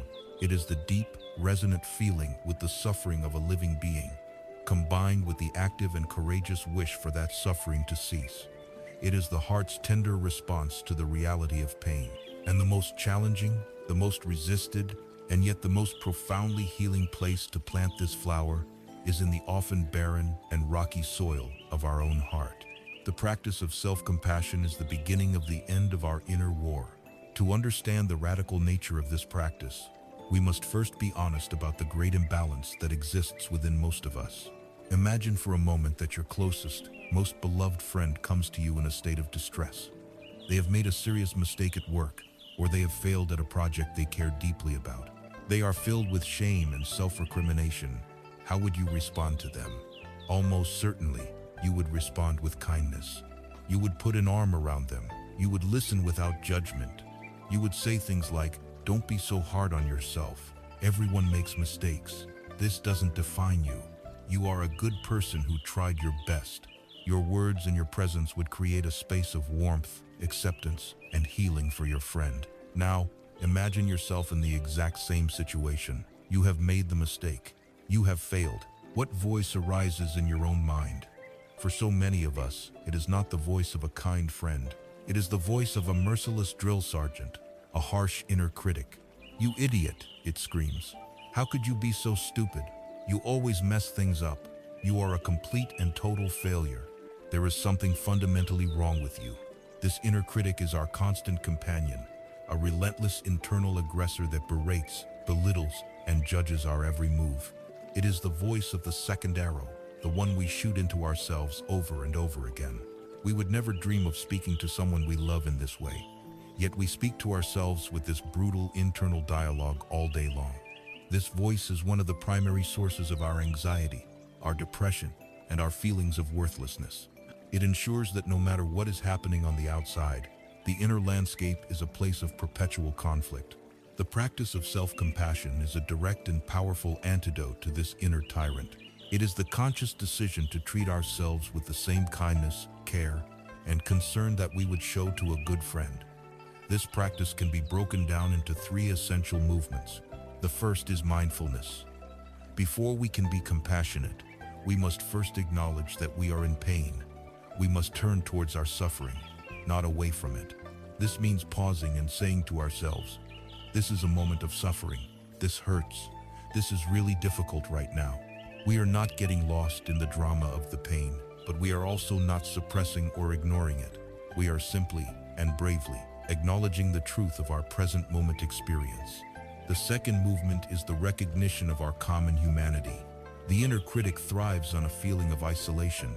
It tells us, "I am the only one who fails like this. Everyone else has it all together." This feeling of being uniquely flawed is a core part of suffering. Self-compassion pierces this illusion by reminding us of a simple truth. To be human is to be imperfect. Everyone makes mistakes. Everyone fails. Everyone feels inadequate, sad, or frightened at times. Suffering and imperfection are not signs that something is wrong with you. They are signs that you are a member of the human family. By remembering this, our perspective shifts from poor me to we are all in this together. The pain no longer isolates us. It connects us to all of humanity. The third and most active movement is self-kindness. This is where we actively counter the voice of the inner critic with the voice of a compassionate friend. This can feel awkward or unnatural at first, because we are so conditioned to self-judgment. But with practice, it can rewire our brain. In a moment of difficulty, we can place a hand over our heart, a gesture of physical comfort, and silently offer ourselves words of kindness. May I be kind to myself in this moment. May I accept myself just as I am, flaws and all. May I give myself the compassion that I need. We can ask ourselves, what do I need to hear right now? And then we can try to offer those words to ourselves. This is not about letting ourselves off the hook or making excuses. It is about creating a secure, internal emotional base from which we can learn and grow. There is a powerful story from the life of the Buddha that illustrates how compassion is born from the recognition of our shared suffering. The story is of a young woman named Kisa Gotami. Her life was filled with joy, for she had just given birth to her first and only son. But one day, tragically, the infant fell ill and died. Kisa Gotami was so consumed by a grief that bordered on madness that she could not accept his death. She picked up the small, lifeless body of her son and wandered through her village, going from door to door, desperately begging for a medicine that could bring him back to life. People in the village reacted with a mixture of pity and scorn. "The woman is mad," they whispered. No one could help her. Finally, a compassionate old man told her, "I cannot give you medicine, but I know a great physician. Go to the Buddha." Kisa Gotami ran to the Buddha, laid the body of her son at his feet, and pleaded for a cure. The Buddha looked at her with eyes of immense, boundless compassion and said, "I can help you. But first, you must do one thing. You must go back into the village and bring me a single mustard seed from a house where no one has ever died." Filled with a surge of desperate hope, Kisa Gotami ran back to the village. She went to the first house and said, "The Buddha has sent me. Can you spare me a mustard seed?" "Of course," the woman of the house replied. As she was about to take it, Kisa Gotami asked, "Has anyone in this house a parent, a child, a spouse, a servant ever died?" The woman's face fell. "Lady," she said, "the living are few, but the dead are many. We lost our father just last year." So Kisa Gotami went to the next house, and the next, and the next. The story was the same everywhere. Every family was willing to give her a mustard seed, but every family had been touched by the hand of death. As the day wore on, a profound transformation began to happen within her. She started to see that her own personal, agonizing grief was not her private curse. It was the shared, universal inheritance of all human beings. Her heart, which had been so tightly contracted around her own pain, began to soften and open. She began to feel a deep sense of connection to the suffering of everyone she met. She returned to the Buddha, not with a mustard seed, but with a quiet, peaceful understanding. She had found the medicine she was looking for, not a cure for death, but a cure for the isolating torment of her grief. That cure was compassion, born from the recognition of our common humanity. This is why self-compassion is not a weakness or a form of self-pity. It is the foundation of unshakable strength. The inner critic, with its harsh and relentless judgment, is actually a poor motivator. It makes us terrified of failure, and so we become less willing to take risks, to try new things, to be vulnerable. Fear of failure keeps us small. Self-compassion, on the other hand, creates a safe inner environment. It tells us, you can try, and if you fail, you will not be abandoned. You will be met with kindness and support. This knowledge gives us the courage to get back up after we fall, to learn from our mistakes, and to keep growing. It is the loving encouragement of a wise parent, not the brutal shouting of a drill sergeant, that gives us the resilience to navigate the challenges of life. By learning to speak to ourselves with the voice of this kind friend, we are planting the most nourishing flower in the garden of our mind. We are healing the soil itself, creating a sanctuary of inner peace from which all other good things can grow. Having tended to the soil of our own heart with the gentle rain of self-compassion, we begin to feel a new sense of inner safety and kindness. We have learned to meet our own pain, our own failures, and our own imperfections with the warmth of a dear friend. This practice of Karuna, or compassion, opens the heart in a profound way, allowing us to connect with our own suffering and the suffering of others without being overwhelmed. But this is only one half of the heart's capacity. An open heart must be able to respond not just to sorrow, but also to joy. It must learn not only how to cry with those who cry, but how to celebrate with those who celebrate. This second great virtue, this other wing of the open heart, is the practice of mudita. The word is often translated as sympathetic or appreciative joy, and it is one of the most radiant and transformative states of mind we can cultivate. Mudita is the practice of finding genuine, selfless joy in the happiness, success, and good fortune of others. In a world that so often teaches us to compare and compete, the conscious cultivation of mudita is a joyful act of rebellion and a direct path to a boundless source of happiness. To truly appreciate the radical power of mudita, we must first look honestly at its direct opposite, its near enemy, the poison for which mudita is the perfect antidote. That poison is envy. Envy is one of a handful of emotions so corrosive and so socially unacceptable that most of us deny we ever feel it. Yet, it churns in the shadows of the modern psyche, a constant source of bitterness, resentment, and isolation. Envy arises from a deep-seated belief in scarcity. It is the painful feeling that there is a limited supply of happiness, success, love, or recognition in the world. When we see someone else receive a large slice of this supposedly limited pie, our immediate, conditioned reaction is to feel that our own slice has just gotten smaller. The inner monologue of envy is one of pain and protest. Why them and not me? They don't deserve that success. Their good fortune somehow diminishes me. This feeling is one of the most isolating experiences a human being can have. It builds a wall between ourselves and others, transforming potential friends and allies into rivals.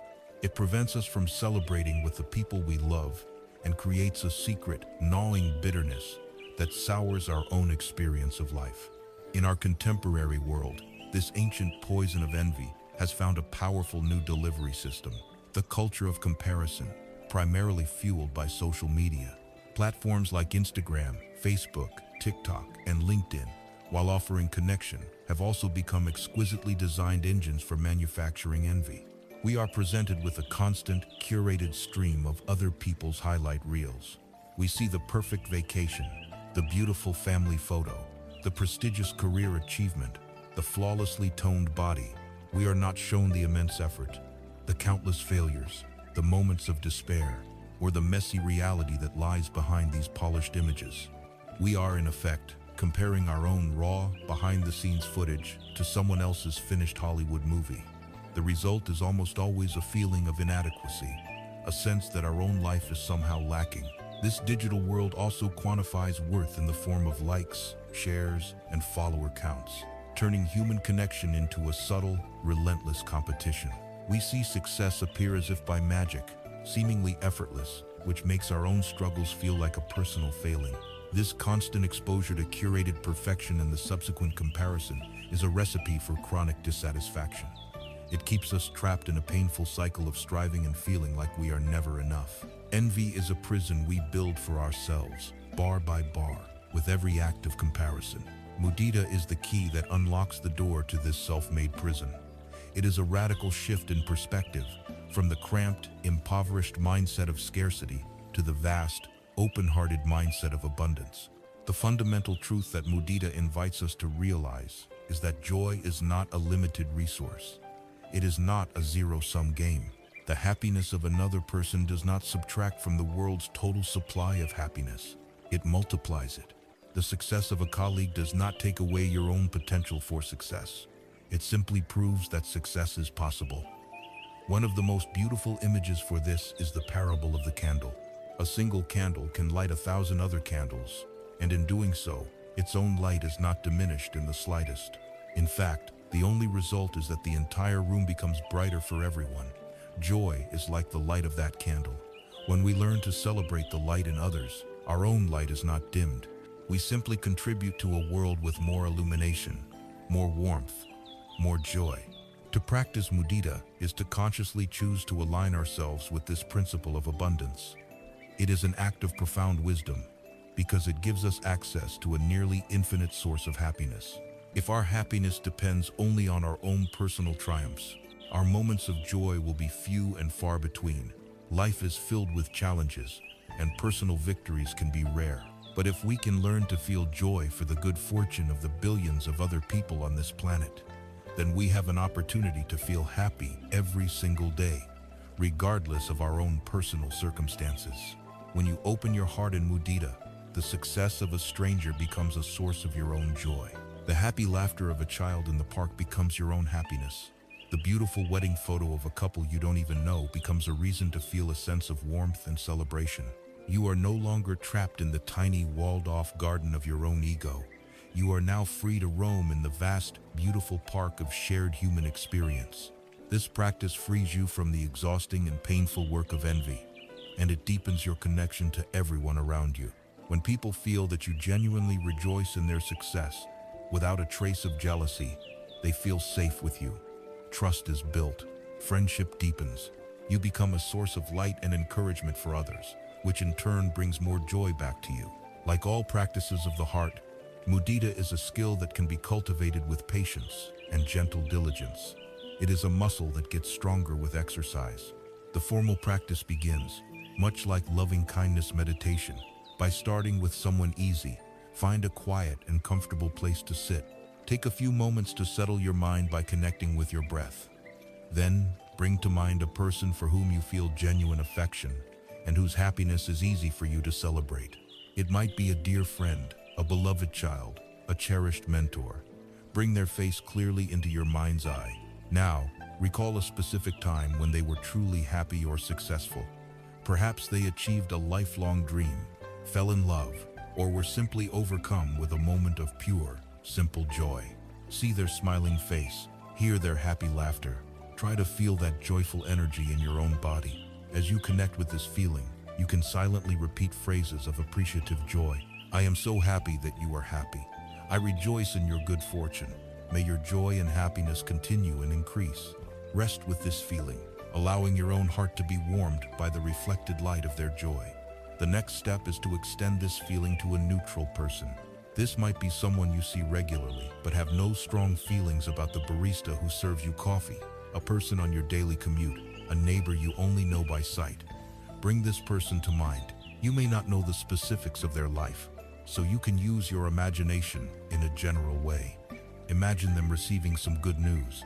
Imagine them sharing a joyful moment with their family. Imagine them simply feeling a sense of peace and contentment. As you hold this image, extend the same phrases to them. Just as I wish to be happy, I wish for you to be happy. I rejoice in whatever good fortune comes your way. This step is important because it begins to break down the barrier between my circle and strangers. It trains the heart to feel goodwill for everyone, not just those we are personally attached to. The third step is the most challenging and the most transformative. This is the practice of extending mudita to a difficult person, someone for whom you feel envy, jealousy, or resentment. This is the real alchemical work, where the poison of envy is transformed into the medicine of joy. Bring this person to mind gently. As you do, be prepared for resistance. The mind may immediately protest, but they don't deserve it. Their success was unfair. Acknowledge this resistance with mindfulness. There is the feeling of envy. There is the thought of resentment. Meet these difficult feelings with the self-compassion we have already cultivated. Then, very gently, see if you can find one small reason to rejoice for them. Even if it feels artificial at first, the effort itself is what matters. Perhaps their success allows them to better care for their family. Perhaps their achievement, in some small way, benefits society. Try to find that tiny crack of goodwill, and then you can begin the phrases, even if you are just whispering them over the loud voice of your resistance. I am trying to feel joy for you. I wish you well. May you be happy. This practice is not about condoning any harm they may have done to you. It is a profound act of self-liberation. It is you deciding that you will no longer drink the poison of resentment. You are choosing freedom for your own heart. Finally, you can expand the circle of mudita to encompass all living beings. Picture the feeling of appreciative joy radiating out from your heart in all directions to the people in your building, your city, your country, and across the entire world. To all beings, human and non-human, seen and unseen, rejoice in the immense, multifaceted tapestry of joy that is occurring on this planet at this very moment. A baby being born, a student graduating, a team winning a championship, a farmer reaping a good harvest, an animal basking in the sun. By connecting with this vast field of joy, you fill your own heart to overflowing. This practice, started on the cushion, can then be brought into daily life.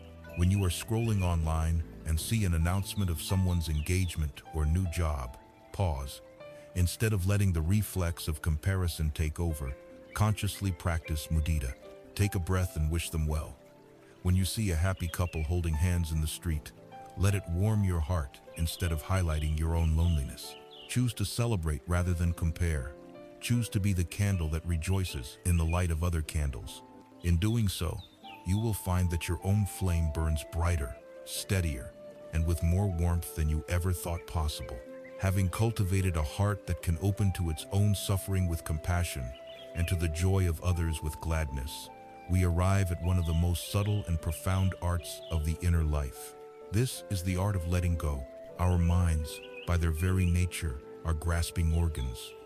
We spend our lives in a state of subtle, and often not so subtle, clenching. We clench around our beliefs, our identities, our memories of past hurts, and our desperate hopes for the future. We are like a person who has spent so long with a clenched fist that we have forgotten we even have the power to open our hand. In our culture, the idea of letting go is often viewed with suspicion. It is frequently confused with giving up, and is seen as an act of weakness, apathy, or defeat. But in the landscape of inner wisdom, letting go is understood not as an act of weakness, but as an act of profound strength, intelligence, and supreme self-compassion. It is the courageous and graceful art of unclenching the fist of the mind and allowing reality to be as it is. It is essential, at the outset, to distinguish between wise relinquishment and resigned defeat. Giving up is born from a place of aversion and despair. It is the voice that says, "This is hopeless. I can't do this anymore. It's not worth the struggle." It is a collapse of energy, a turning away from life in bitterness. It is a state of suffering. Letting go, on the other hand, is born from a place of wisdom and compassion. Its voice says, "I can see clearly that my clinging to this is causing me pain. For the sake of my own peace and well-being, I will consciously and gently release my grip." Giving up is a reaction to feeling powerless. Letting go is a conscious choice made from a place of inner power and clarity. It is a turning towards reality, not away from it. To understand its power, we must first see what it is we are so desperately clinging to. We cling to the past, replaying old regrets and nursing old grievances, giving them the power to poison our present moment. We cling to the future, shackling ourselves to rigid expectations of how our life, our career, or our relationships must unfold.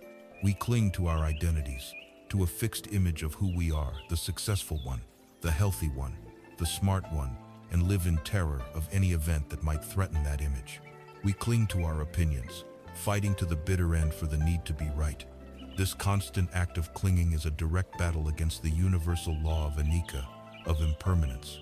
It is as futile and as exhausting as trying to stop a river from flowing. The suffering is not in the river, the suffering is in the struggle. There is a simple and visceral metaphor that cuts through all the complexity of this idea. Imagine that someone places a piece of red-hot, glowing charcoal in the palm of your hand. What is your response?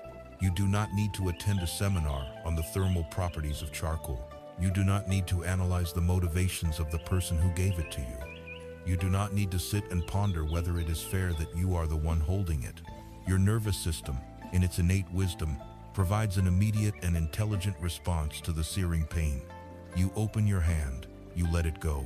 It is an instantaneous act of self-preservation.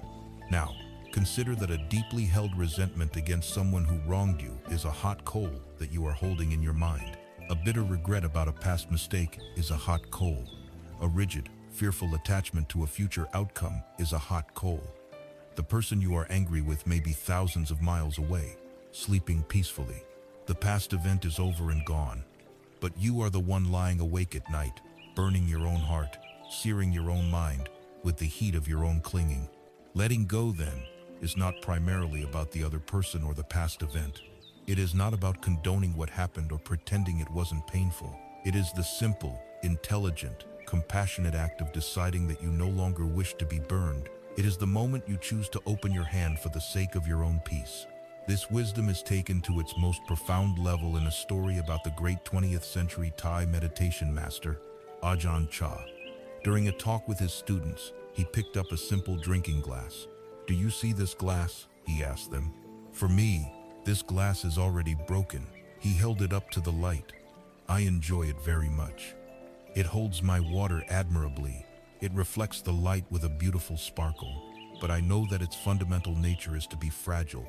I understand that one day, a gust of wind, a slip of my hand, or just the passage of time will cause it to fall to the floor and shatter into 100 pieces." He looked around at his students. "Because I have already accepted that the glass is broken, I can enjoy it fully, without fear, while it is here. And when it does inevitably break, I will not be shocked or devastated. I will simply look at the pieces on the floor and say, 'Of course.' This is not a teaching of pessimism. It is a teaching of radical realism." Ajahn Chah had already let go of the demand that the glass remain permanent. By accepting its impermanent nature, he was free to love it and appreciate it more completely, without the anxiety of clinging. We can apply this wisdom to everything in our lives, our jobs, our homes, our health, our relationships, and even our own bodies. To see their fragile, transient nature is not to devalue them. It is to see them as they truly are, which allows us to cherish them more deeply, right here, right now, without the constant fear of their inevitable passing. It is the ultimate practice of letting go, even while we are still holding on. This can seem abstract, so it is helpful to bring this practice into our lives through tangible, even ritualistic, action. The intellect can understand letting go, but the heart often needs a ceremony to truly register the intention. A powerful practice is to begin with a gentle inventory. Take a piece of paper and a pen and sit quietly. Ask your heart, what am I clinging to that is causing me pain?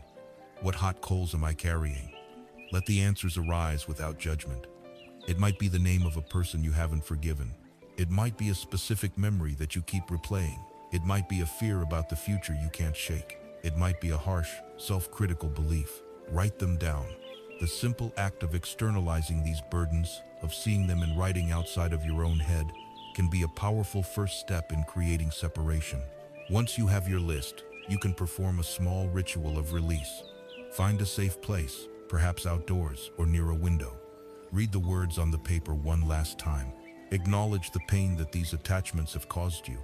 You might even thank them for the lessons they have taught you, however difficult. Then, make a clear statement of intention, either silently or out loud.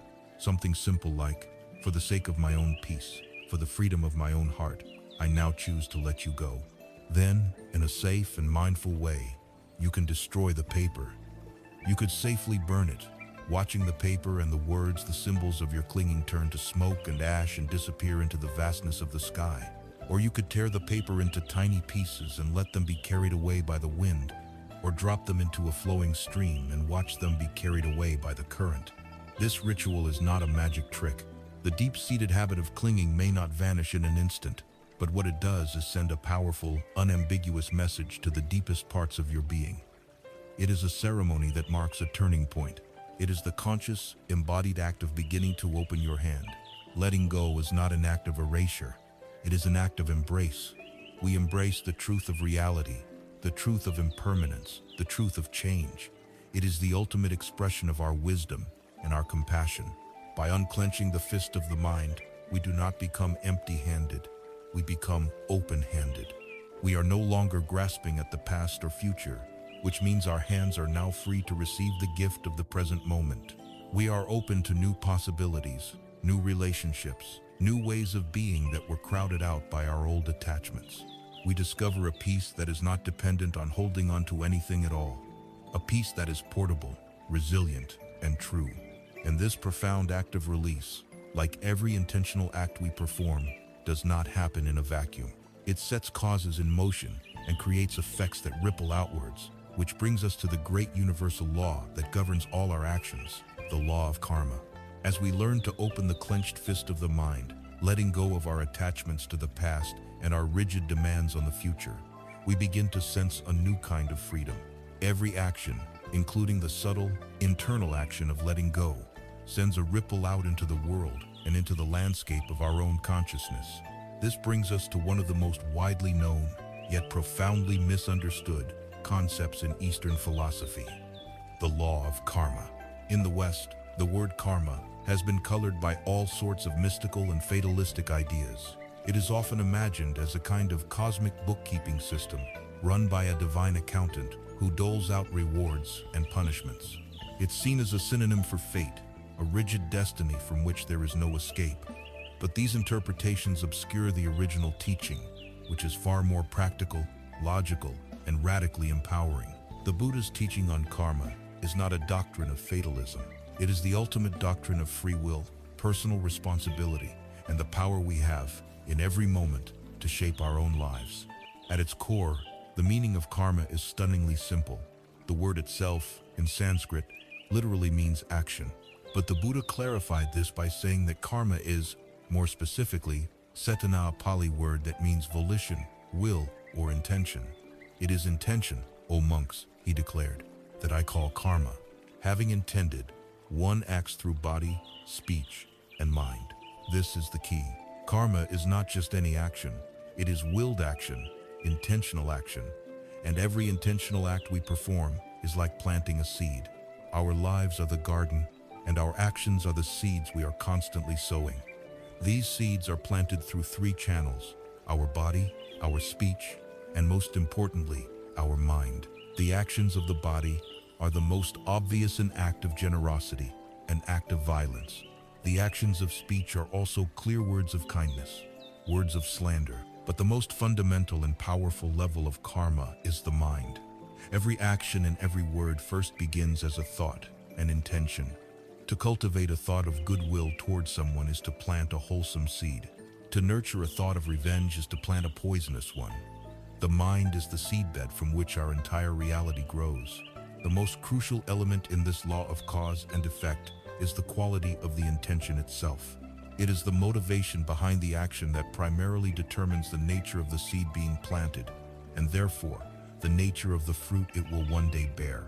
A surgeon cutting into a person's body with a scalpel and a mugger cutting into a person's body with a knife are, on a purely physical level, performing a similar action. But the intentions are worlds apart. The surgeon's intention is to heal, an act born of compassion. The mugger's intention is to harm and to steal, an act born of greed and hatred. The karmic results of these two actions could not be more different. The surgeon plants a seed of well-being, while the mugger plants a seed of suffering.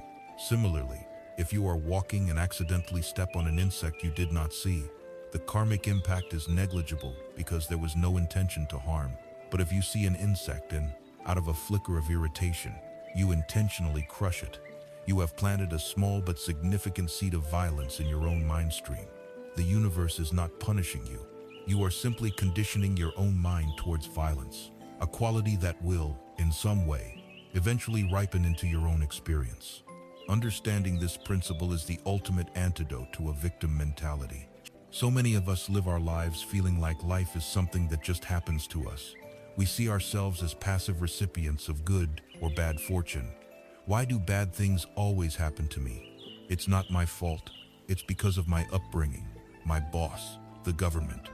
This perspective, while understandable, is profoundly disempowering. It leaves us feeling helpless, resentful, and at the mercy of external forces. The law of karma completely flips the script. It hands you the blueprints to your own life and says, you are the architect. It suggests that your present circumstances, your personality, your habits, your relationships, the situations you find yourself in are, to a very large degree, the house that you have built with the bricks of your past actions, words, and thoughts. But this is not meant to induce guilt or blame about the past. Its true power lies in what it says about the future. It says that the person you are becoming tomorrow and the life you will live next year are being designed and constructed by the choices you are making right now. In this very moment, you are laying the foundation for your future self. This is a staggering responsibility, but it is also a staggering freedom. It means that, no matter what has happened in the past, every new moment is a fresh opportunity to lay a different kind of brick, to plant a different kind of seed. There is a simple farmer's parable that illustrates this law with perfect clarity. A farmer owned a beautiful, fertile field and wanted, more than anything, to have a rich harvest of sweet, nourishing wheat. Come planting season, he went out to his field, but in his confusion, instead of sowing seeds of wheat, he scattered handfuls of sharp, thorny seeds across the soil. He tended the field, watered it, and waited. When the plants began to grow, he was horrified to find that his entire field was covered in thorny, inedible bushes. In his anguish, he cried out to the heavens, "This is a terrible injustice. I longed for wheat. Why have you cursed me with this harvest of thorns?" A wise woman who was passing by overheard his cries and asked him, "Tell me, my friend, what kind of seeds did you plant in this field?" The farmer, ashamed, admitted that he had planted thorn seeds. The wise woman smiled gently and said, "Then the harvest is not a curse. The harvest is perfect. You cannot plant the seed of a thorn and expect to harvest the sweet fruit of the vine. The universe is not punishing you. It is simply giving you the exact and natural result of the seeds you yourself have sown. We are all this farmer. Our minds are the field. Our intentional actions are the seeds.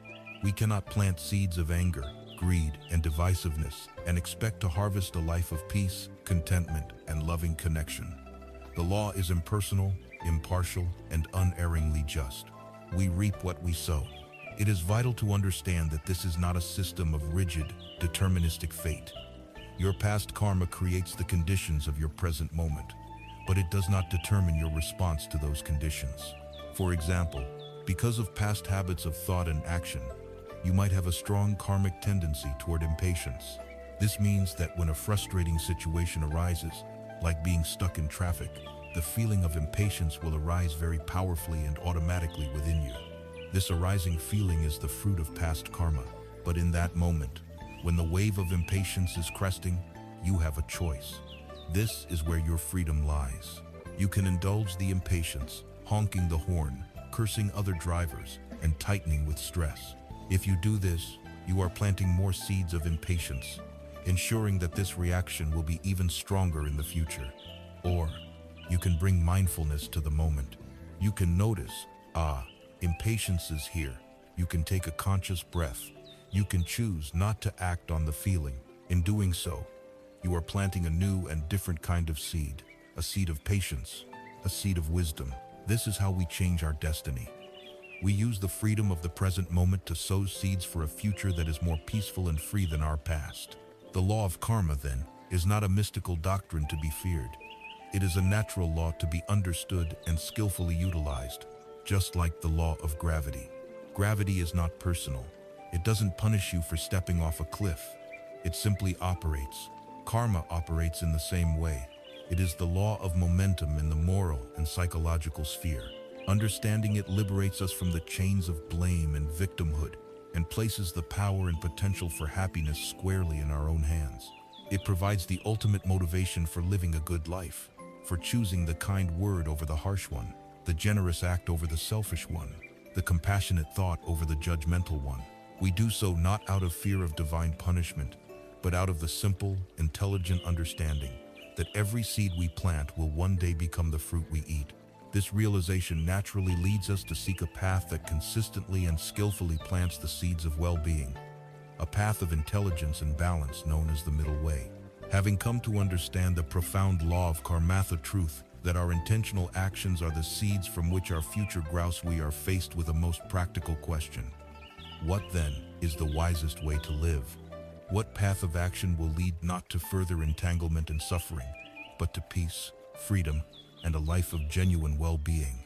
The human mind, when left to its own devices, has a powerful tendency to swing like a pendulum between extremes. We see it in the world around us and in the patterns of our own lives. We swing from periods of unrestrained indulgence to periods of harsh, guilt-ridden self-denial, from frantic, obsessive work to complete, listless burnout, from clinging desperately to a relationship to cutting it off in anger. We are constantly searching for the answer in one extreme or the other, only to find that each pole brings its own unique form of suffering. It was precisely this human tendency that the Buddha himself investigated, and his core, liberating discovery was a path that masterfully transcends this duality. It is a path of profound sanity, of intelligence, of balance. It is known as the Majjhima Patipada, the middle way. To truly grasp the genius and practicality of the middle way, we must first understand the life experiences that led the Buddha to it. His own journey was a deep, personal experiment with the two great extremes of human seeking. He was born as Prince Siddhartha into a life of almost unimaginable sensual indulgence. His father, the king, desperate to shield him from any side of human suffering that might trigger a spiritual inclination, surrounded him with every conceivable pleasure. He lived in magnificent palaces for each season, draped in the finest silks, entertained by the most beautiful musicians, and tasting the most exquisite foods. He had wealth, power, a beautiful wife, and a healthy son. He lived a life that most people today would consider the ultimate dream, the very definition of happiness. And yet, in the midst of this perfect pleasure garden, he felt a deep and unsettling undercurrent of dukkha, of unsatisfactoriness. He recognized that all these pleasures were fleeting, dependent on external conditions, and ultimately hollow. They could distract the mind, but they could not touch the deeper thirst of the heart. He saw that a life devoted to chasing pleasure was a gilded cage, not a path to true freedom. And so, he embarked on the second great experiment. He left the palace, renounced his titles, and plunged into the other extreme, the life of extreme asceticism. He sought out the most renowned spiritual masters of his day, who taught that liberation could be achieved only by conquering the body, by subduing its every need and desire through sheer force of will. For 6 long years, Siddhartha practiced these austerities with a ferocious determination that surpassed all his teachers. He fasted until his stomach clung to his spine and his ribs stuck out like the rafters of a dilapidated shed. He held his breath until he felt sharp, piercing pains in his head and ears, as if a blacksmith were hammering a wedge into his skull. He slept on beds of thorns and stood in freezing rivers, pushing his body and mind to the absolute limits of human endurance. He mastered pain. He mastered denial. But after 6 years of this brutal self-torture, he took stock of his condition. He was emaciated, weak, and on the verge of death, but he was no closer to true wisdom or enlightenment than the day he had left his palace.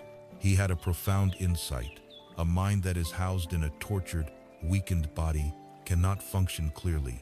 Just as a life of indulgence clouded the mind with desire, a life of self-mortification clouded it with pain and aversion. Neither extreme could provide the clarity necessary for liberation. It was at this moment, sitting by the banks of a river, that he remembered a moment from his childhood, when he had naturally and effortlessly entered a state of joyful, peaceful meditation while sitting under a tree. He realized that this state of well-being was not something to be feared or denied, but was in fact a wholesome foundation for deep insight. At that moment, a village girl named Sujata offered him a bowl of nourishing milk rice. He accepted it, ending his fast and alienating his 5 ascetic companions, who saw his act as a failure. But for Siddhartha, it was the great turning point. By nourishing his body with kindness, he had finally discovered the middle way. This principle is perfectly captured in a story of the Buddha's teaching to a monk named Sona. Sona had been a gifted musician before his ordination, renowned for his skill with the lute. As a monk, he was applying the same intense, perfectionistic energy to his meditation practice. He was walking in meditation until his feet were raw and bleeding, practicing with such strained effort that he was becoming deeply discouraged and was on the verge of giving up and returning to his old life. The Buddha, knowing what was in Sona's mind, approached him and asked, "Sona, is it true that before you became a monk, you were skilled at playing the lute?" Sona replied that he was. The Buddha then asked, "Tell me, what happens if you tighten the string of your lute too much?" Sona answered, "Venerable sir, if the string is too tight, it will snap." "And what happens?" the Buddha continued, "if you leave the string too loose?" "Sir, if it is too loose, it will not make a sound." "But what happens, Sona, when the string is tuned, not too tight and not too loose, but is balanced just right?" Sona replied, "When it is tuned just right, sir, it produces a beautiful and melodious sound." The Buddha then looked at him kindly and said, "In the very same way, Sona, energy that is too strained leads to restlessness and agitation, and energy that is too slack leads to laziness and sloth. Therefore, you should resolve on a balance of energy. Find the equilibrium in your practice, and take that as your aim." This ancient teaching on tuning the instrument of the mind is more relevant today than ever before. The middle way is not just a historical principle. It is a practical guide for navigating the complexities of modern life. Consider the balance between work and rest. Our culture often glorifies the extreme of the workaholic, the person who sacrifices their health, their relationships, and their peace of mind for their career. The inevitable result is burnout, a snapped string. The other extreme is apathy and lethargy, a life without purpose or meaning, a string so loose it makes no music. The middle way is to find a rhythm of meaningful, engaged work balanced with genuine, restorative rest and play. Think of the balance between effort and acceptance. The extreme of effort is the anxious, controlling mind that tries to force every outcome, that is filled with striving. The extreme of acceptance can become a passive resignation, a sense of helplessness. The middle way is the wisdom of a surfer, who knows when to paddle with intense effort to catch a wave, and when to relax, stand up, and gracefully ride the energy of the wave as it carries them to shore. It is the skillful dance between doing and being. This path of balance applies to our inner life as well. In our spiritual or self-development pursuits, we can fall into the extreme of harsh, rigid discipline, driven by a self-critical voice that is never satisfied. Or we can fall into the extreme of unrestrained self-indulgence, following every whim and desire without any wisdom. The middle way is a path of kind discipline. It is making healthy choices out of self-respect, not self-hatred. It is being our own compassionate coach, not our own brutal drill sergeant. It is the wisdom to know that just as a tortured body cannot support a clear mind, a tortured mind cannot open to joy and peace. The middle way is not a weak or lukewarm compromise. It is not an excuse for mediocrity. It is a sharp, precise, and dynamic path of intelligence. Walking the middle way is like walking a tightrope. It requires constant awareness, sensitivity, and subtle adjustments to stay in balance. It is the most challenging and most rewarding path of all. It is the path of sustainability. The extremes are seductive, but they are not sustainable. They always lead to a crash. The middle way is the only path that allows us to walk the long journey of life with our energy intact, our hearts open, and our minds clear. It is the path that integrates all parts of our being, our human needs, and our spiritual aspirations into a sane, harmonious, and beautiful whole. Walking the middle way, we learn to tune the instrument of our mind, finding the delicate balance between effort and ease, discipline and kindness. This path of sanity requires a sharp and sensitive awareness, but in the world we inhabit, our awareness is under constant assault. We live in an age not just of auditory noise, the roar of traffic, the hum of machinery, the endless chatterbutt of a deeper, more pervasive psychological noise. Our minds are bombarded by a relentless cataract of information, notifications pinging, emails demanding a response, news alerts flashing, social media feeds endlessly scrolling. We have become so accustomed to this state of high stimulation that the very absence of it, the state of silence, has become a source of anxiety. We have grown afraid of the quiet, and so, one of the most radical and restorative acts we can perform in this modern age is to consciously and intentionally cultivate its opposite. This is the practice of noble silence, a powerful medicine for a hurried mind and the fertile ground from which our deepest wisdom can finally be heard. It is crucial to understand that there are two kinds of silence. The first is outer silence, which is simply the absence of external sound and the cessation of our own speech. This is the act of turning off the television, putting down the phone, stepping away from the conversation. This outer silence is valuable and necessary, for it creates the container, the supportive environment for the second, much deeper silence to arise. This second kind is inner silence. This is the settling of the internal chatter, the calming of the restless monkey mind. You can be in a perfectly soundproof room and still have a raging hurricane of thoughts and emotions inside your head. Conversely, it is possible for a true master of this practice to maintain a profound inner stillness even in the midst of a noisy city. For most of us, however, the path begins with cultivating outer silence, as this gives the mind the permission and the space it needs to gradually, naturally, find its own quiet center.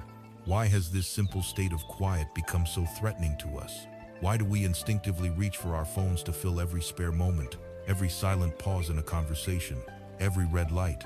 One reason is that we use noise and busyness as a potent form of anesthetic.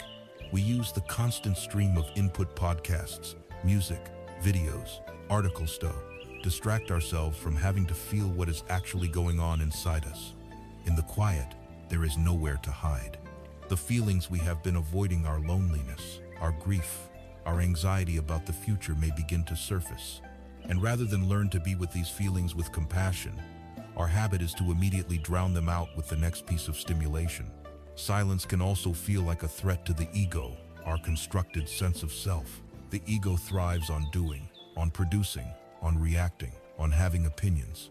When we are silent and still, the ego can begin to feel insubstantial. If I am not talking, it asks.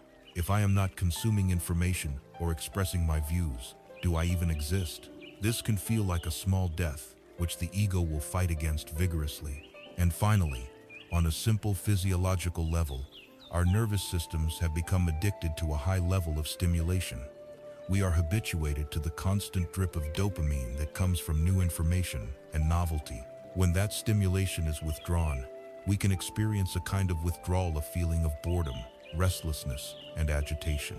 We have simply forgotten how to be with the quiet, simple reality of our own presence. There is a beautiful teaching image that illustrates the power of letting things be still. Imagine a magnificent mountain lake. Its waters have the potential to be crystal clear, so clear that you can see every stone on the bottom and watch the fish swimming in its depths. But recently, a great storm has passed through, or perhaps cattle have been wading in the shallows, and the water is now completely opaque, filled with mud and silt that has been churned up from the bottom. It is murky, brown, and impenetrable. If your goal is to make the water clear again, what is the most effective action to take? It would be foolish to jump into the lake and start thrashing about, trying to physically separate the mud from the water. This would only agitate it further. It would be equally futile to try and scoop out the mud bucket by bucket. The wisest and only effective course of action is to do nothing at all. You simply stop disturbing the water.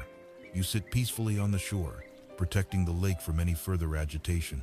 And then, Through the simple, inexorable law of gravity, the heavier particles of mud will slowly, on their own time, begin to settle. The water at the surface will begin to clear, and gradually, that clarity will extend deeper and deeper until the entire lake is once again pristine and transparent. Our mind is this lake. The mud is our collection of confused, agitated, and obsessive thoughts, our frantic attempts to figure it all out. To analyze our problems endlessly and to control our thinking is the act of constantly stirring the mud. Noble silence is the gentle and wise act of stopping the disturbance. We create the conditions of stillness, both outside and inside, and we allow the mind's own natural clarity, which has been there all along, to re-emerge. The benefits of this practice are both immediate and profound. On a physiological level, silence is deeply restorative for the nervous system. The constant barrage of noise and information keeps us in a low-grade fight-or-flight mode, producing stress hormones like cortisol and adrenaline. Silence allows the nervous system to downshift into the parasympathetic rest and digest state. It lowers the heart rate, reduces blood pressure, and allows the body to engage in its natural processes of healing and repair. Furthermore, the constant acts of processing information and formulating speech consume a vast amount of our subtle life energy. Practicing silence is like plugging the leaks in our energy reserves. It allows us to conserve and accumulate our vitality, leading to a feeling of deep replenishment and focus. But perhaps the greatest gift of silence is that it allows us to finally hear. When the loud, surface chatter of the analytical mind quiets down, we begin to perceive the more subtle whispers of our own deeper wisdom. Insights that were drowned out by the noise can now bubble up to the surface. Creative solutions to long-standing problems may appear, seemingly out of nowhere. We begin to hear the voice of our own intuition, our own heart, which has been trying to speak to us all along.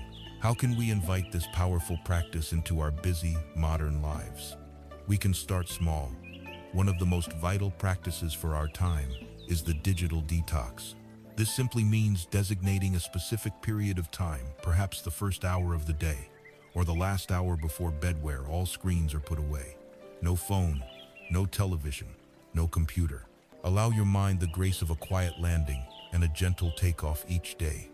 Another potent practice is to experiment with a period of noble speechlessness. You could try for 1 hour on a weekend. During this time, you refrain from speaking unless it is absolutely essential. This is not about being cold or withdrawn from others. It is an inner discipline. You will be amazed at how often you speak out of pure habit, nervousness, or the simple desire to fill a void. By resting the faculty of speech, you will notice a corresponding quietness beginning to settle in the mind. You can also take this practice out into the world. Go for a walk in a park or in nature, but leave your headphones behind. Do not listen to music or a podcast, just walk. Listen to the sound of your own footsteps, the rustle of the leaves, the song of a bird. Feel the air on your skin. Allow yourself to be a silent, receptive presence in the world, without the filter of added commentary. For a deeper experience, you can create a mini retreat for yourself at home. Choose a Saturday or a Sunday morning and dedicate those few hours to silence. Move through your normal activities, making breakfast, tidying up, reading a book, but do so with a deliberate, mindful slowness and in complete silence. Notice the quality of your attention. Notice the peace that begins to gather around you and within you. Noble silence is not an emptiness that we should fear. It is a spaciousness that is rich, full, and deeply nourishing. It is not an absence of sound, but the presence of peace. By learning to befriend silence, we are giving our minds and bodies the most precious gift of all, the gift of coming home to ourselves. It is in this profound quiet that we can finally begin to understand the deepest patterns of our mind and learn how to transform our greatest poisons into our most powerful medicines. In the vast and quiet sanctuary that we cultivate through noble silence, we create a space to finally meet ourselves. And when we do, we discover that it is not always a peaceful encounter. In this quiet, the shadows we have been running from have nowhere left to hide. The difficult, painful, and often overwhelming emotions, the great poisons of the mind, make their presence known. A surge of raw anger, a cold wave of fear, a bitter taste of jealousy, a heavy cloak of grief. For most of our lives, We have dealt with these powerful energies in one of two ways, both of which lead to more suffering. The first is suppression. We deny the emotion, we push it down, we pretend it isn't there, we distract ourselves, hoping it will go away. The second is blind expression.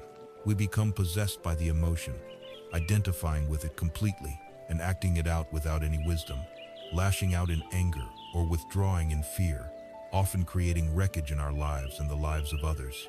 The path of wisdom reveals a third way, a middle way for the heart. This is the way of the alchemist. The ancient alchemists sought to turn base metals like lead into precious gold. They did not discard the lead. They saw it as the essential raw material for their great work. In the same way, we can learn to see our most difficult emotions not as enemies to be vanquished, but as potent, intelligent, raw energies that, when met with the transformative power of mindfulness and compassion, can be turned into the gold of our own wisdom and freedom. The foundational principle of this inner alchemy is to learn the art of holding our emotions rather than trying to fix them. Imagine a mother with her small child who is screaming and crying, overwhelmed by some distress. A skillful, loving mother does not scream back at the child to be quiet. This is suppression, which only adds fear to the child's pain. Nor does she simply give the child whatever it wants to stop the crying. This is blind expression, which teaches the child that tantrums are effective. Instead, she does something profoundly healing. She picks up the child, holds him close and firm in her arms, and provides a container of warm, loving, and unshakable presence. She might rock him gently and murmur, "I'm here, I hear you. It's okay to feel this way. I'm not going anywhere." She doesn't need to immediately know why the child is crying or how to fix it. Her first and most important job is to offer the child a feeling of safety and unconditional acceptance for his stormy emotions. In her calm embrace, the child's own nervous system begins to settle, and the storm naturally passes. We must learn to become this wise and loving mother for the crying children within ourselves.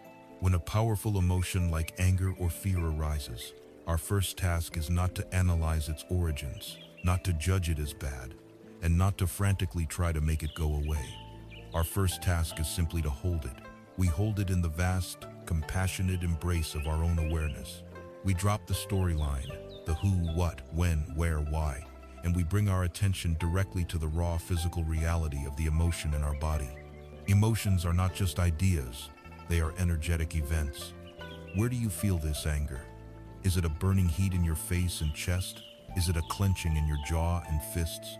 If it is fear, is it a cold, hollow feeling in your stomach? Is it a tightness around your heart? We learn to breathe into these physical sensations. We are not breathing to blow the feeling away. We are breathing to bring warmth, space, and oxygen to these tight, frozen, or inflamed parts of ourselves. We are murmuring to our own pain, "I'm here, I feel you. You are allowed to be here." This simple, courageous act of offering our non-judgmental presence to our own pain is the beginning of all emotional healing. It stops the war against ourselves. To make this process more concrete, the contemporary psychologist and meditation teacher Tara Brach has offered a beautiful and practical framework called RAIN, an acronym for a four-step process of inner alchemy. The first step, R, is to recognize. This is the simple, mindful act of seeing what is true in the present moment. It is the moment the mother hears the baby cry and turns towards the sound. When a wave of emotion sweeps through you, you pause and gently name it to yourself. Ah, this is anger. Judgment is present. This is the feeling of loneliness. This act of recognition may seem simple, but it is profoundly important. It breaks the spell of unconsciousness. In the moment you name the emotion, you are no longer possessed by it. You have shifted from being in the anger to being the one who is aware of the anger. A space has been created. The second step, A, is to allow. This is perhaps the most radical and counterintuitive step. This is the moment we stop fighting with reality. We give the emotion, the thought, the sensation permission to be there. We stop trying to hold the beach ball underwater. You can whisper to yourself, "This is allowed. I can let this feeling be here for a moment." Allowing does not mean you like the feeling or that you want it to stay forever. It is simply a truce in the inner war. You are acknowledging that the feeling is already here. and fighting with it is painful and futile. It is the moment the mother, having heard the cry, walks over and opens her arms to the child. It is an act of profound surrender and inner peace.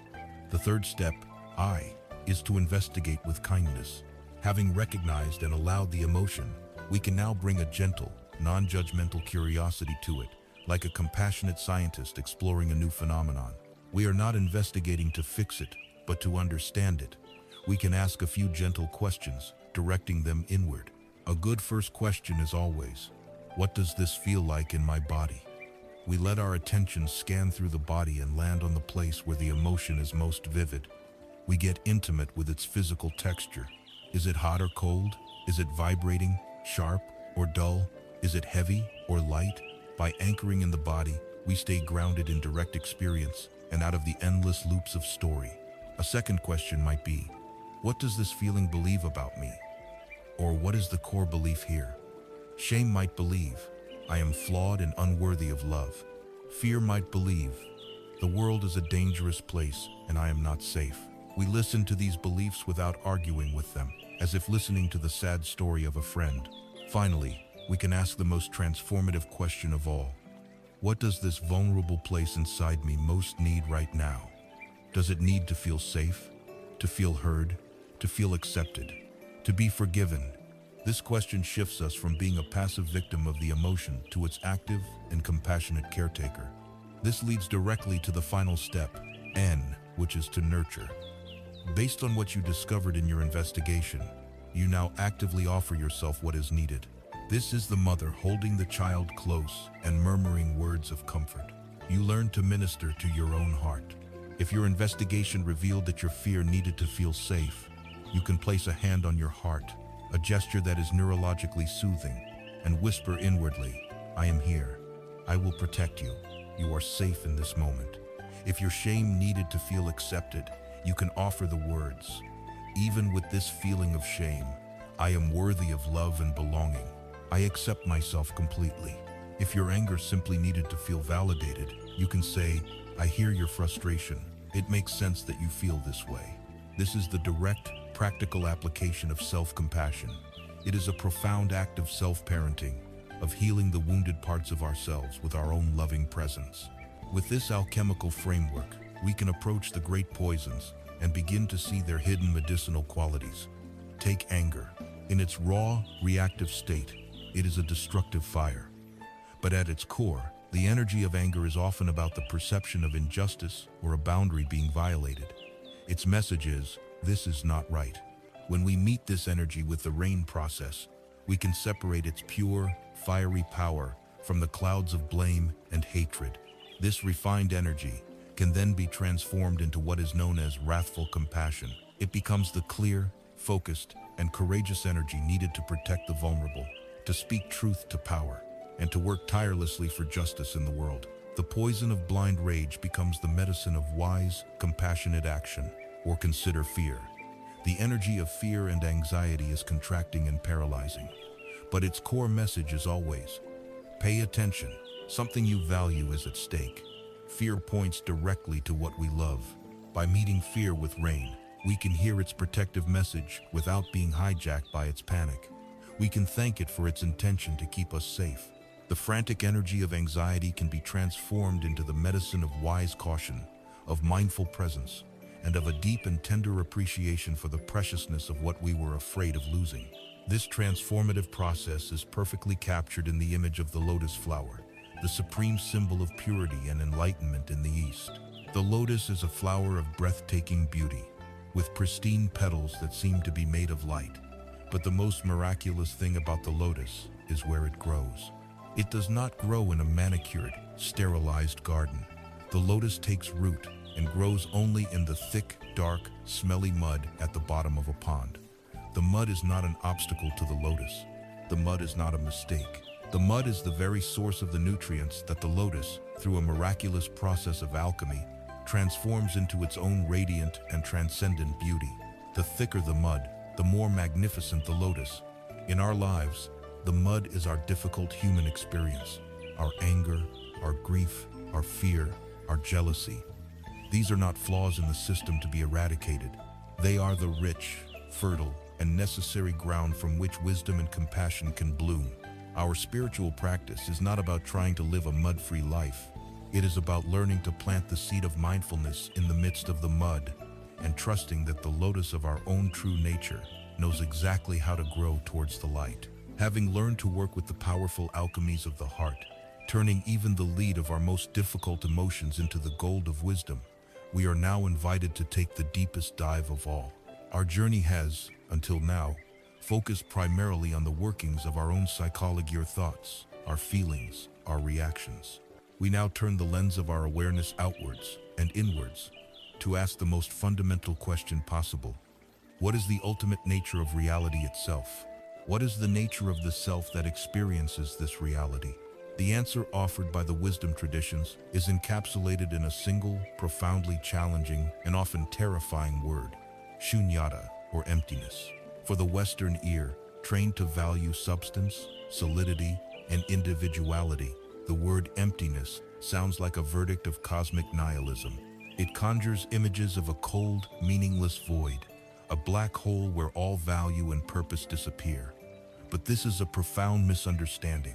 The emptiness spoken of by the great sages is not a void. It is a vibrant, dynamic, and joyful truth.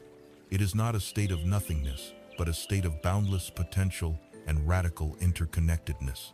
It is the ultimate secret of the universe, and understanding it is the key to unlocking a freedom and a compassion beyond our wildest imaginings. To grasp this subtle concept, we will not begin with abstract philosophy, but with a simple, direct seeing. Imagine, in your mind's eye, a single sheet of white paper. It seems like a simple, self-contained object. We call it paper, but let us look more deeply, with the eyes of a contemplative. Can we see a cloud floating in this sheet of paper? If we look carefully, we can. Without a cloud, there can be no rain. Without rain, the trees cannot grow. And without trees, we cannot make paper. So the cloud is an essential, if unseen, part of the paper. If we take the cloud out of the paper can no longer exist. Now, let us look for the sunshine. The sunshine is necessary for the tree to perform photosynthesis, the miraculous process that turns light into cellulose. Without the sun's energy, the tree cannot grow. Therefore, the sunshine is also in this sheet of paper. And what about the logger who cut down the tree? The logger's daily bread is in the paper. The wheat that made the bread is in the paper. The farmer who grew the wheat and the logger's parents who gave him life are also present in this sheet of paper. And the earth, the minerals in the soil that nourish the tree, the river that may have carried the logs to the mill, the hands that operated the machinery, all of these things are here, too. Let us continue.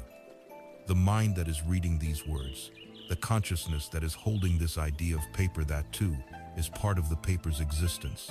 If we were to go through this sheet of paper and begin to return all of these non-paper elements to their source, if we returned the sunshine to the sun, the rain to the cloud, the wood to the tree, the logger to his parents, the minerals to the earth, what would be left? Would there be anything left that we could call an independent, self-existing paper? The answer is no.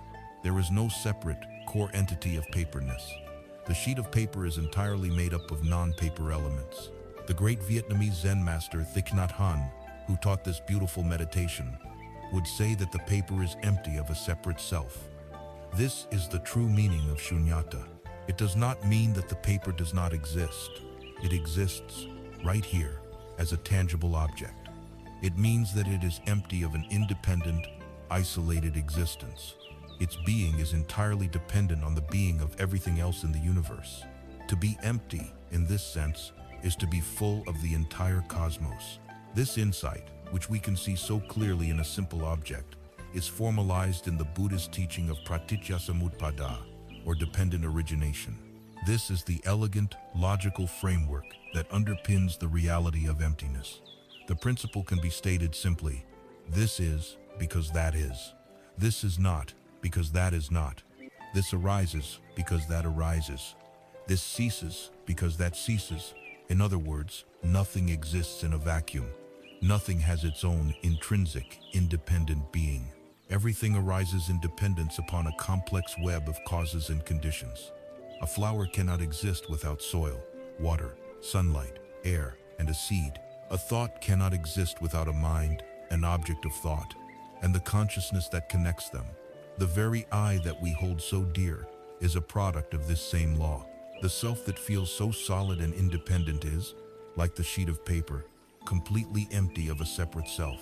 I am here because of my parents and their parents, stretching back through countless generations. I am here because of the food I eat, which is a gift from the sun, the earth, and the labor of countless beings. I am here because of the oxygen produced by rainforests and ocean plankton thousands of miles away. The language I speak, the concepts I use, the culture that has shaped my mind, all of these are inherited.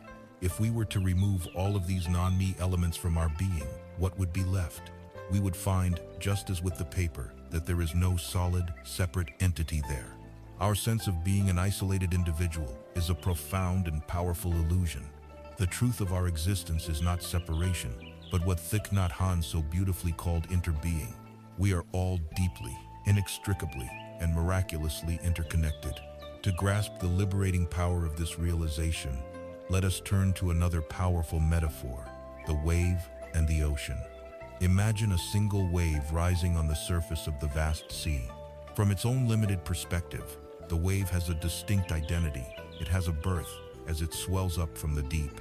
It has a life as it travels across the surface with a specific height, shape, and speed. It has a death as it crashes upon the shore and dissolves into foam. As long as the wave identifies itself as a separate wave, its life is defined by fear. It fears being smaller than other waves. It fears being misshapen. And above all, it lives in constant terror of its own end, the moment it will crash upon the sand and be annihilated. This is a perfect description of the human ego, the small, separate self, living in a state of comparison and fear of death. But what would happen if this wave could, for a moment, look deeply into its own true nature? It would realize that its essence is not waveness. Its fundamental reality is simply water. It would see that it is not, and never has been, separate from the ocean. It is a temporary, beautiful manifestation of the ocean.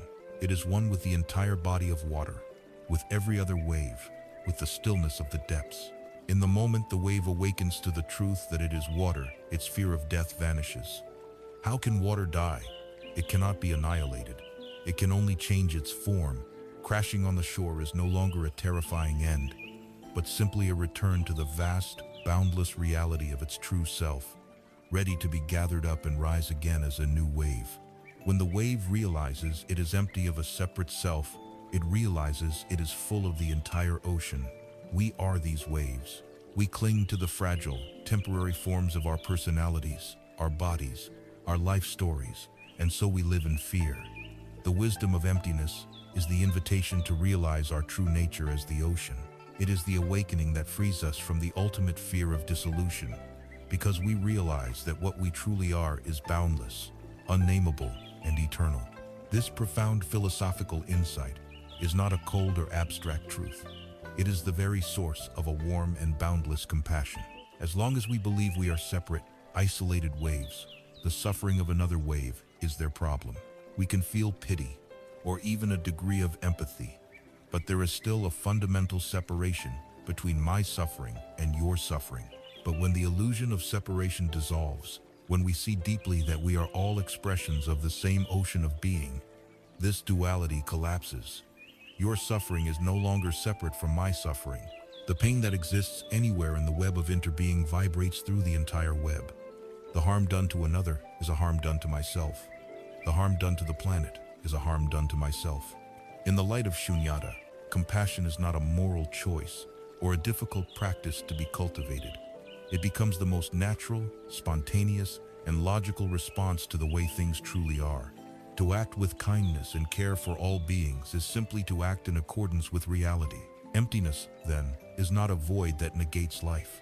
It is the ultimate affirmation of life in its totality. It is the dissolution of the ego's prison walls, which allows us to step out into the vast, open field of our shared existence. It is the realization that we are not fragile fragments, but integral and inseparable parts of a magnificent, intelligent, and mysterious whole. It is the final homecoming, the discovery that our true nature is as vast, as open, and as free as the sky itself. To live from this understanding is not to float away into an abstract bliss, but to engage with this world more fully, more lovingly, and more effectively than ever before. It is the very meaning of awakening. We have journeyed to the highest peaks of philosophical insight, gazing upon the vast, interconnected reality of emptiness. We have explored the deepest valleys of the heart, learning to transform the poisons of our own emotions into the nectar of wisdom. And now, we must ask the most important question of all. How do we bring this back home? How do we carry this mountaintop view into the marketplace of our everyday lives, into our kitchens, our cars, our offices, our relationships? It is a common pitfall on any spiritual path to create a division between our practice life and our real life. We might feel peaceful for 20 minutes on a meditation cushion in the morning, only to feel overwhelmed and reactive the moment we step into the chaos of our day. The ultimate aim of this path is not to create a separate, spiritual self that exists only in quiet moments. It is to dissolve the boundary between the sacred and the ordinary, and to discover the potential for awakening in every single moment of our existence. It is about learning to be fully present for the life we are actually living. There is a famous Zen saying that beautifully encapsulates this seamless integration. It goes, "Before enlightenment, chop wood, carry water. After enlightenment, chop wood, carry water." On the surface, this sounds anticlimactic, even disappointing. We imagine enlightenment to be a dramatic, transcendent event that will free us from the mundane chores of daily life. But the deep wisdom of this saying points to a different kind of transformation. Before enlightenment, the young monk chops wood, but his mind is elsewhere. He is resentful of the chore, thinking it is beneath him. He is lost in fantasies about the day he will become a great, enlightened master and will no longer have to perform such menial labor. When he carries water from the well, his mind is filled with anxiety about his practice, or he is busy replaying an argument he had with another monk. His body is performing one task, but his mind is 1,000 miles away. He is absent, fragmented, and living in a state of discontent. Then, after years of diligent practice, he experiences a profound awakening. His perception of reality is fundamentally transformed. And what does he do the very next day? He gets up at dawn, picks up his axe, and goes to chop wood. Then he picks up the buckets and goes to the well to carry water. From the outside, his actions look exactly the same, but from the inside, everything has changed. Now, when he chops wood, he is just chopping wood. His mind is not in the past or the future. It is completely united with the present moment reality of the task. He feels the heft of the axe in his hands. He smells the sharp scent of the pine. He hears the crisp thwack as the blade bites into the wood. Each movement is infused with a total, effortless presence. When he carries water, he is just carrying water. He feels the strain in his shoulders, the coolness of the water splashing on his skin, the rhythm of his own walking. There is no separation. He has discovered that chopping wood and carrying water are not obstacles to his enlightenment. They are the very expression of it. The goal, then, is not to change the activities of our lives, but to change the quality of awareness we bring to them. To do this, we can learn to sprinkle our day with what the Zen tradition calls bells of mindfulness. In a monastery, a bell is rung at regular intervals to remind the monks to pause whatever they are doing and come back to the present moment, back to their breath. We can create our own bells using the ordinary events of our day. When you are driving your car and you are stopped by a red light, let that be your bell of mindfulness. Instead of instinctively reaching for your phone or fuming with impatience, use that 30 or 60 seconds as a gift. Take a conscious breath. Feel the sensation of your hands on the steering wheel. Notice the feeling of your body sitting in the seat. Let the red light become a mini retreat, a moment to come home. When you are standing in a line at the bank or the grocery store, let that be your bell. Instead of getting lost in the restless agitation of waiting, feel your feet planted firmly on the floor. Soften your shoulders. Observe the people around you, not with judgment, but with a gentle curiosity. This transforms a moment of frustration into a moment of practice. The ringing of your telephone can become a bell. Before you reflexively answer it, let the first ring be a signal to pause. Take one conscious in-breath and out-breath. This simple act, which takes only 3 seconds, can completely change the quality of the conversation that follows. It allows you to enter the interaction from a place of grounded presence rather than frantic reactivity. Every doorway you walk through can be a bell, reminding you to be present as you enter a new space. Every staircase can become a path of meditation, feeling the sensation of each step as your foot makes contact with the ground. The point is not to add more things to your to-do list, but to see that your existing life is already full of invitations to wake up. These moments are everywhere, waiting for us to notice them. By weaving these anchors of presence into the fabric of our day, we begin to blur the line between formal meditation and life itself. This practice can have its most profound effect on our relationships. So often in conversation, we are not truly listening. While the other person is speaking, we are busy formulating our reply, planning what we will say next to prove our point. We are filtering their words through our own judgments and preconceived notions. Deep listening is a practice of bringing a meditative quality of attention to another person. It means offering them the rare and precious gift of your full, non-judgmental presence. You listen not just to their words, but to the feelings beneath the words. You notice their tone of voice, their body language. You listen with your whole being, without the need to interrupt, to fix, or to judge. This kind of listening is a profound act of compassion. It creates a space of safety and trust where true connection can happen. It is one of the greatest gifts we can offer another human being. Our work life, often our greatest source of stress, can also become our most potent field of practice. Instead of seeing our job as an obstacle to peace, we can see it as the very place where we train our minds. We can practice single tasking. When you are writing a report, just write the report. Resist the urge to check your email and social media every 5 minutes. The modern myth of multitasking is one of the primary drivers of anxiety and fractured attention. By bringing your full awareness to one task at a time, you will not only reduce your stress levels, but you will find that the quality and efficiency of your work improves dramatically. A difficult colleague or a demanding boss ceases to be just a source of torment and becomes a teacher. They offer us constant opportunities to practice patience, to observe our own reactivity, to apply the RAIN process to our irritation, and to learn how to set healthy boundaries from a place of calm wisdom rather than heated anger. The ultimate aim of this path is not to float away on a cloud of bliss, detached from the messy realities of the world. It is the exact opposite. The purpose of all this training of calming the mind, opening the heart, and seeing reality clearly is to enable us to engage with the world more fully, more effectively, and more lovingly than we ever could before. We are not trying to escape from life. We are learning how to finally show up for it. The distinction between our meditation practice and our life begins to dissolve. Life itself becomes the meditation. Washing the dishes, driving in traffic, listening to a child's story, navigating a difficult meeting. These are not interruptions to our practice. They are the practice. They are the moments where our wisdom is truly tested and our compassion is truly forged. And as we learn to bring this quality of wakeful presence to the hours of our day, we can also learn to bring a similar quality of mindful intention to the way we end our day, preparing the ground of our being for a night of deep, peaceful, and restorative rest.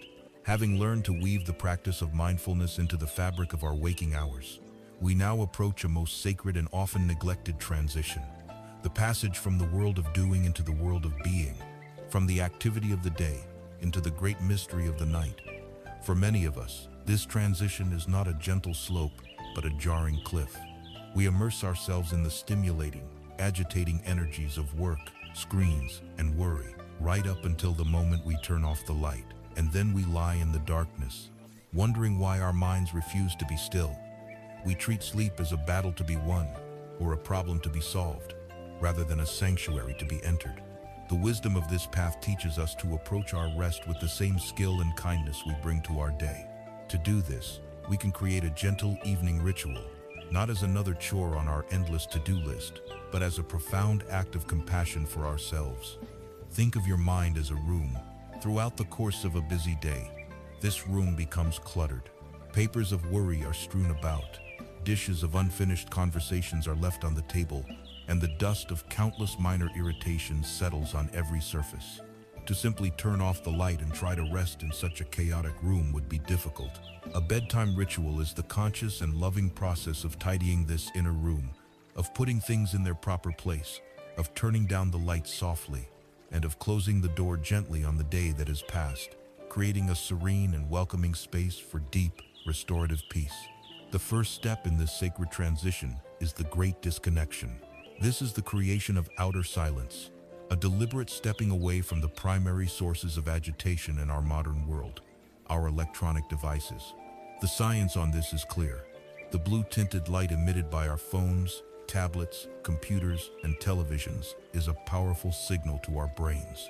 It mimics the light of midday, and in doing so, it actively suppresses the body's production of melatonin, the crucial hormone that tells our system it is time to wind down and prepare for sleep. By staring at a screen before bed, we are, on a biological level, telling our brains to wake up right at the moment. We want them to do the opposite. But the impact is deeper than just biological. The content we consume is a powerful psychological stimulant. The news floods our minds with anxiety about the state of the world. Social media feeds trigger the painful poisons of comparison, envy, and inadequacy. A thrilling movie or television show activates our sympathetic nervous system, plunging us into a state of fight or flight.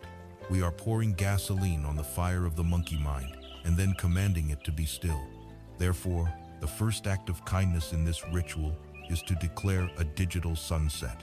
At least 1 hour, and ideally 90 minutes, before you intend to be asleep, you make a conscious choice to power down your devices. This is not an act of deprivation.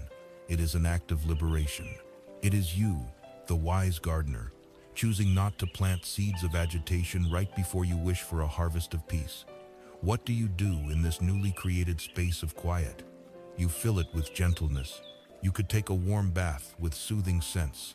You could engage in some light, mindful stretching, feeling the release of the day's tension from your muscles. You could listen to soft, instrumental music that calms the nervous system. You could have a quiet, heartfelt conversation with a loved one, connecting on a human level rather than a digital one. Or you could return to the simple, ancient pleasure of reading a physical book, one made of paper and ink, allowing your mind to focus on a single narrative rather than the frantic hyperlinking of the digital world. This period of disconnection is the essential first step. It is the act of closing the curtains and dimming the lights in the room of the mind, signaling to every part of your being that the day is gracefully coming to an end. The second step is the practice of release, the conscious act of unburdening the heart. Having created outer quiet, we now turn to the inner clutter. We sit for a few moments in a comfortable position and perform a gentle inventory of the day, not with a harsh, judgmental eye, but with a soft, compassionate curiosity. What happened today? What conversations are still lingering in your mind? What tasks were left unfinished? What worries about tomorrow have already begun to take root? We are consciously looking for any hot coals we might still be carrying from the day's events, a moment of regret over a sharp word we spoke, a pang of anxiety about a looming deadline, a feeling of resentment from a perceived slight. We must learn to put these down before we go to sleep. A profoundly effective way to do this is through the practice of a release journal. Keep a simple notebook and pen by your bedside. Before you get into bed, take 5 minutes to write down anything and everything that is weighing on your mind. The physical act of moving the worry from the swirling, repetitive loops of your mind onto the static, two-dimensional space of the paper is incredibly powerful. It externalizes the problem. It allows you to see it as an object, separate from yourself. Once it is on the page, you can consciously release it for the night. You might even write a small commitment below your worries. I have acknowledged these concerns. There is nothing more I can do about them tonight. I will attend to them tomorrow with a fresh mind. For now, I give myself permission to let them go. For particularly heavy burdens, you can perform a small ritual of tearing out the page and ripping it into small pieces, a physical act that reinforces the mental intention of release. A crucial part of this practice is the clause of forgiveness. We clear the emotional slate by first offering forgiveness to others. For anyone who may have harmed me today, with their words or actions, whether they knew it or not, I offer my full forgiveness. I choose not to carry the poison of resentment into my rest. And then, most importantly, we offer it to ourselves. For any harm that I may have caused today, with my own words, actions, or thoughts, whether I knew it or not, I ask for forgiveness. I forgive myself for not being perfect. I did the best I could with the understanding I had at the time. This act of release clears the inner room of its heaviest, most painful clutter. The third step is the practice of gratitude, the act of gathering the day's flowers. The human mind has a well-documented negativity bias. It is like Velcro for bad experiences and Teflon for good ones. This was a useful survival mechanism in our evolutionary past. But in our modern lives, it often leads to a skewed and pessimistic view of our reality. The practice of gratitude is the conscious and deliberate antidote. It is the act of retraining our attention to scan for the good.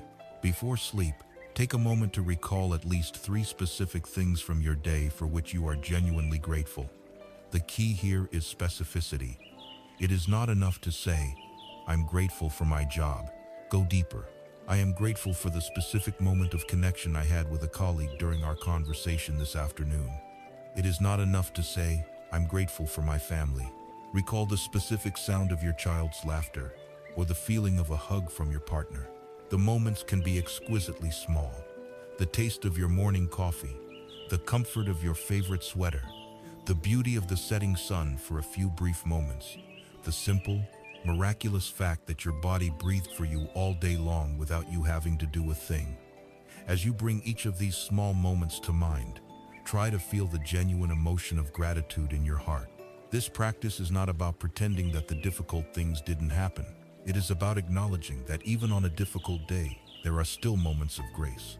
It shifts our final thoughts from a state of lack and problems to a state of abundance and contentment, creating a fertile ground for peaceful dreams. The fourth step is the practice of loving kindness, or metta. This is the act of weaving a blanket of goodwill around your heart as you prepare for rest. Having cleared the mind of its burdens and filled it with gratitude, we now set the final emotional tone for the night. You can place a hand on your heart to create a physical sense of warmth and connection. You begin by offering this kindness to yourself, silently repeating phrases such as, "May I be safe, may I be happy, may I be healthy, may I sleep deeply and with ease." This establishes a baseline of self-compassion, soothing the inner critic. Then, you can extend this feeling to your loved ones. Bring their faces to mind, picturing them safe and sleeping peacefully. May you be safe, may you be happy, may you be healthy, may you sleep with ease. Finally, you can expand this circle of goodwill outwards to your neighbors, your community, and eventually to all living beings everywhere, without exception. May all beings be safe. May all beings be happy and free from suffering. This beautiful practice dissolves feelings of loneliness and separation. It connects us to the great web of life and wraps our own mind in a feeling of unconditional, benevolent warmth, creating the ultimate feeling of safety and peace before we enter the vulnerable state of sleep. Finally, having tidied the room, gathered the flowers, and woven the blanket of goodwill, we come to the fifth and final step, the great surrender. The active part of the ritual is now complete. You lie down in your bed, turn off the light, and let go of all techniques. Your only task now is to return your awareness to the simple, physical sensation of the breath in your body. Feel the gentle rise and fall of your abdomen. Do not try to control it. Simply rest in its natural rhythm. Feel the heaviness of your body sinking into the mattress. Feel the pull of gravity, and give your body permission to surrender its full weight to the support beneath you. With each exhalation, feel yourself letting go a little more. Let go of the day that has passed. Let go of the need to control. Let go of the I who is trying to fall asleep. There is nothing left for you to do.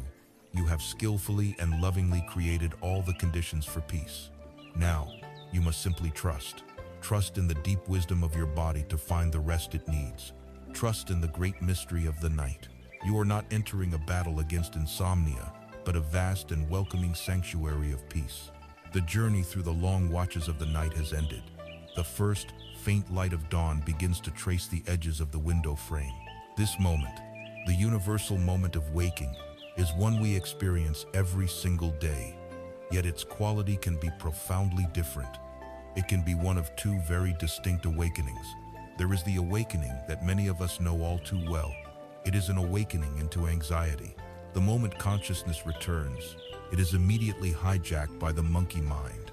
A wave of dread washes over you as the mental to-do list for the day begins to scroll. Worries about work, about money, about relationships, which were your restless companions in the darkness, are there waiting for you the second you open your eyes. The body feels heavy, unrested, as if you have been running from unseen threats all night. This is not a true awakening. It is simply a transition from the chaotic dreams of the unconscious to the chaotic thoughts of the conscious. It is an awakening into a state of suffering, a return to the familiar battlefield of a restless mind. But there is another way to wake up. It is the fruit of the path we have been walking together. This is the clear awakening. It begins not with a jolt, but with a gentle surfacing into the light. For a few precious moments after consciousness returns, there is a profound silence. There is a space before the stories, before the labels, before the problems. In this space, there is simply awareness of pure, calm, witnessing presence. You feel the warmth of the blankets. You hear the distant sound of a bird. You notice the quality of the morning light. The body feels different. It is not heavy with the residue of struggle, but feels deeply rested, settled, and suffused with a quiet vitality. The mind is not a tangled thicket of anxious thoughts, but a vast, clear, open sky at dawn. There is a sense of spaciousness, a feeling that whatever the day may bring, you have the inner resources to meet it. This is not just waking up from sleep. This is waking up from the dream of our own anxiety. It is an awakening into clarity, and it changes everything. This new inner landscape of the morning is the direct result of the seeds we have planted. The deep, restorative rest we have earned through our evening practice has cleansed the mind, allowing the mud of agitation to settle. The first and most noticeable quality of this rested mind is spaciousness. Before, our thoughts were like a claustrophobic, thorny jungle we were constantly fighting our way through. Now, there is room to breathe. Thoughts of the day ahead may still arise, but they are no longer suffocating tyrants. They appear as small clouds in the vast sky of our awareness. We can see them, acknowledge them, but we are not immediately entangled in them. There is a space between us and our thoughts, and in that space lies our freedom. From this spaciousness, the quality of clarity emerges. A mind that is not churning with anxiety and fatigue is a mind that can see with penetrating insight. The mental fog has lifted. It becomes easier to distinguish between what is truly important and what is merely urgent. Decisions that seemed impossibly complex now appear simpler, as we are able to approach them from a place of calm wisdom rather than reactive fear. We see other people more clearly, with less of the distorting projections of our own insecurities. We see the world not as a constant threat to be managed, but as a field of experience to be met with curiosity. This clarity and space cultivate a deep inner resilience. A well-rested mind and a regulated nervous system create a profound reservoir of strength. Throughout the day, we are constantly being met with first arrows, the unavoidable irritations and challenges of life. The car won't start, we spill coffee on our shirt, a meeting is canceled at the last minute. When we begin the day from a place of depletion and anxiety, these small events can feel like major catastrophes, easily triggering the second arrow of an outsized emotional reaction. But when we begin the day from a baseline of peace and spaciousness, our capacity to absorb these shocks is infinitely greater. We meet the spilled coffee not with a torrent of self-criticism, but perhaps with a sigh, a moment of mindfulness, and maybe even a sense of humor. Our window of tolerance for life's challenges has expanded. And finally, from this ground of well-being, a natural and unforced joy begins to bloom. In the Buddhist teachings, this is known as piti and sukha. This is not the loud, hysterical happiness that comes from getting what we want. It is a much quieter, more stable, and more nourishing state. It is the simple gladness of being alive, when the mind is no longer perpetually consumed by the narratives of regret, resentment, and fear. A gentle contentment naturally arises from within. It is the joy of a clear sky, the peace of a still lake. It is not dependent on whether the day is good or bad, because it comes from a source deeper than external circumstances. It is the quiet joy of a mind that has come home to itself. To preserve and nurture this precious morning clarity, the first few moments after waking are critical. The conditioned reflex for many of us is to immediately reach for our phone, to plunge our newly cleansed consciousness directly into the chaotic torrent of the world's news, emails, and social media demands. This is like carefully tidying a room and then immediately opening the door to a hurricane. The most powerful act we can perform in the morning is to protect this sacred space. Before you move, before you do anything, let your first act be a mindful one. Let your very first thought be the simple recognition: I am awake. Feel the gift of that. Feel the simple, miraculous reality of the breath moving in your body. You have been given another day of life. Drink in that simple truth with a sense of gratitude. Then, before your feet even touch the floor, you can set a gentle intention for the day. This is not a list of tasks to accomplish. It is a guiding principle, a north star for your heart. You might silently say to yourself, today, my intention is to practice patience. Or, today, I will try to listen with kindness. Or, today, I will meet my own inner critic with compassion. This simple act of setting an intention, which takes less than a minute, can powerfully shape the entire course of your day. It gives your mind a wholesome direction in which to flow. Then, when you do get up, bring mindfulness to your very first actions. Feel the sensation of your feet making contact with the floor. Feel the act of stretching your body. Feel the water on your face. By bringing presence to these simple moments, you are reinforcing the mind's connection to the present moment, carrying the peace of your night into the reality of your day. It is here that we see the beautiful, upward spiral of the path. We come to understand that restful sleep, as wonderful as it is not the ultimate goal of our practice. The goal is not to become a good sleeper. The goal is to become a wakeful being. A good night's sleep is simply the natural and beautiful consequence of a mind that is tended with wisdom and compassion during the day. This creates a virtuous cycle. The mindfulness we practice during the day, observing our thoughts, cultivating compassion, letting go, calms our nervous system and allows the evening ritual to be even more effective. A more effective ritual leads to a deeper, more restorative night's sleep. That deep rest, in turn, provides us with more clarity, energy, and resilience for the next day. With more resilience, we are better able to practice mindfulness and meet life's challenges with wisdom. This more skillful day leads to an even more peaceful night. Each part of the cycle nourishes and strengthens the others, lifting us gently out of the downward spiral of anxiety and into the upward spiral of awakening. This entire journey is perfectly reflected in the image of a still lake at dawn. During the night, through the practice of silence and letting go, we have allowed the muddy waters of our mind to settle. The lake has become perfectly still, clear, and calm. Its surface is now like a flawless mirror. As the sun begins to rise, with its magnificent, ever-changing colors of rose, gold, and saffron, the still lake does not need to do anything to capture this beauty. By virtue of its own clarity and stillness, it perfectly reflects the splendor of the dawn. Every subtle shift in the sky is mirrored perfectly on its surface. If the lake were choppy, agitated, and muddy, the reflection would be fragmented, distorted, and ugly. The lake does not create the sunrise, but its own inner quality determines how it will experience it. Our mind is this lake. The night of deep rest is what creates the stillness and the clarity. The dawning of a new day is the sunrise. A mind that is calm and clear can meet the reality of the day as it is, reflecting its beauty with appreciation and meeting its challenges with a balanced and undistorted presence. This is the fruit of the path. It is the gift we give ourselves when we choose to walk this journey. The journey that begins with a single, conscious breath and ends with a life of profound peace, clarity, and freedom.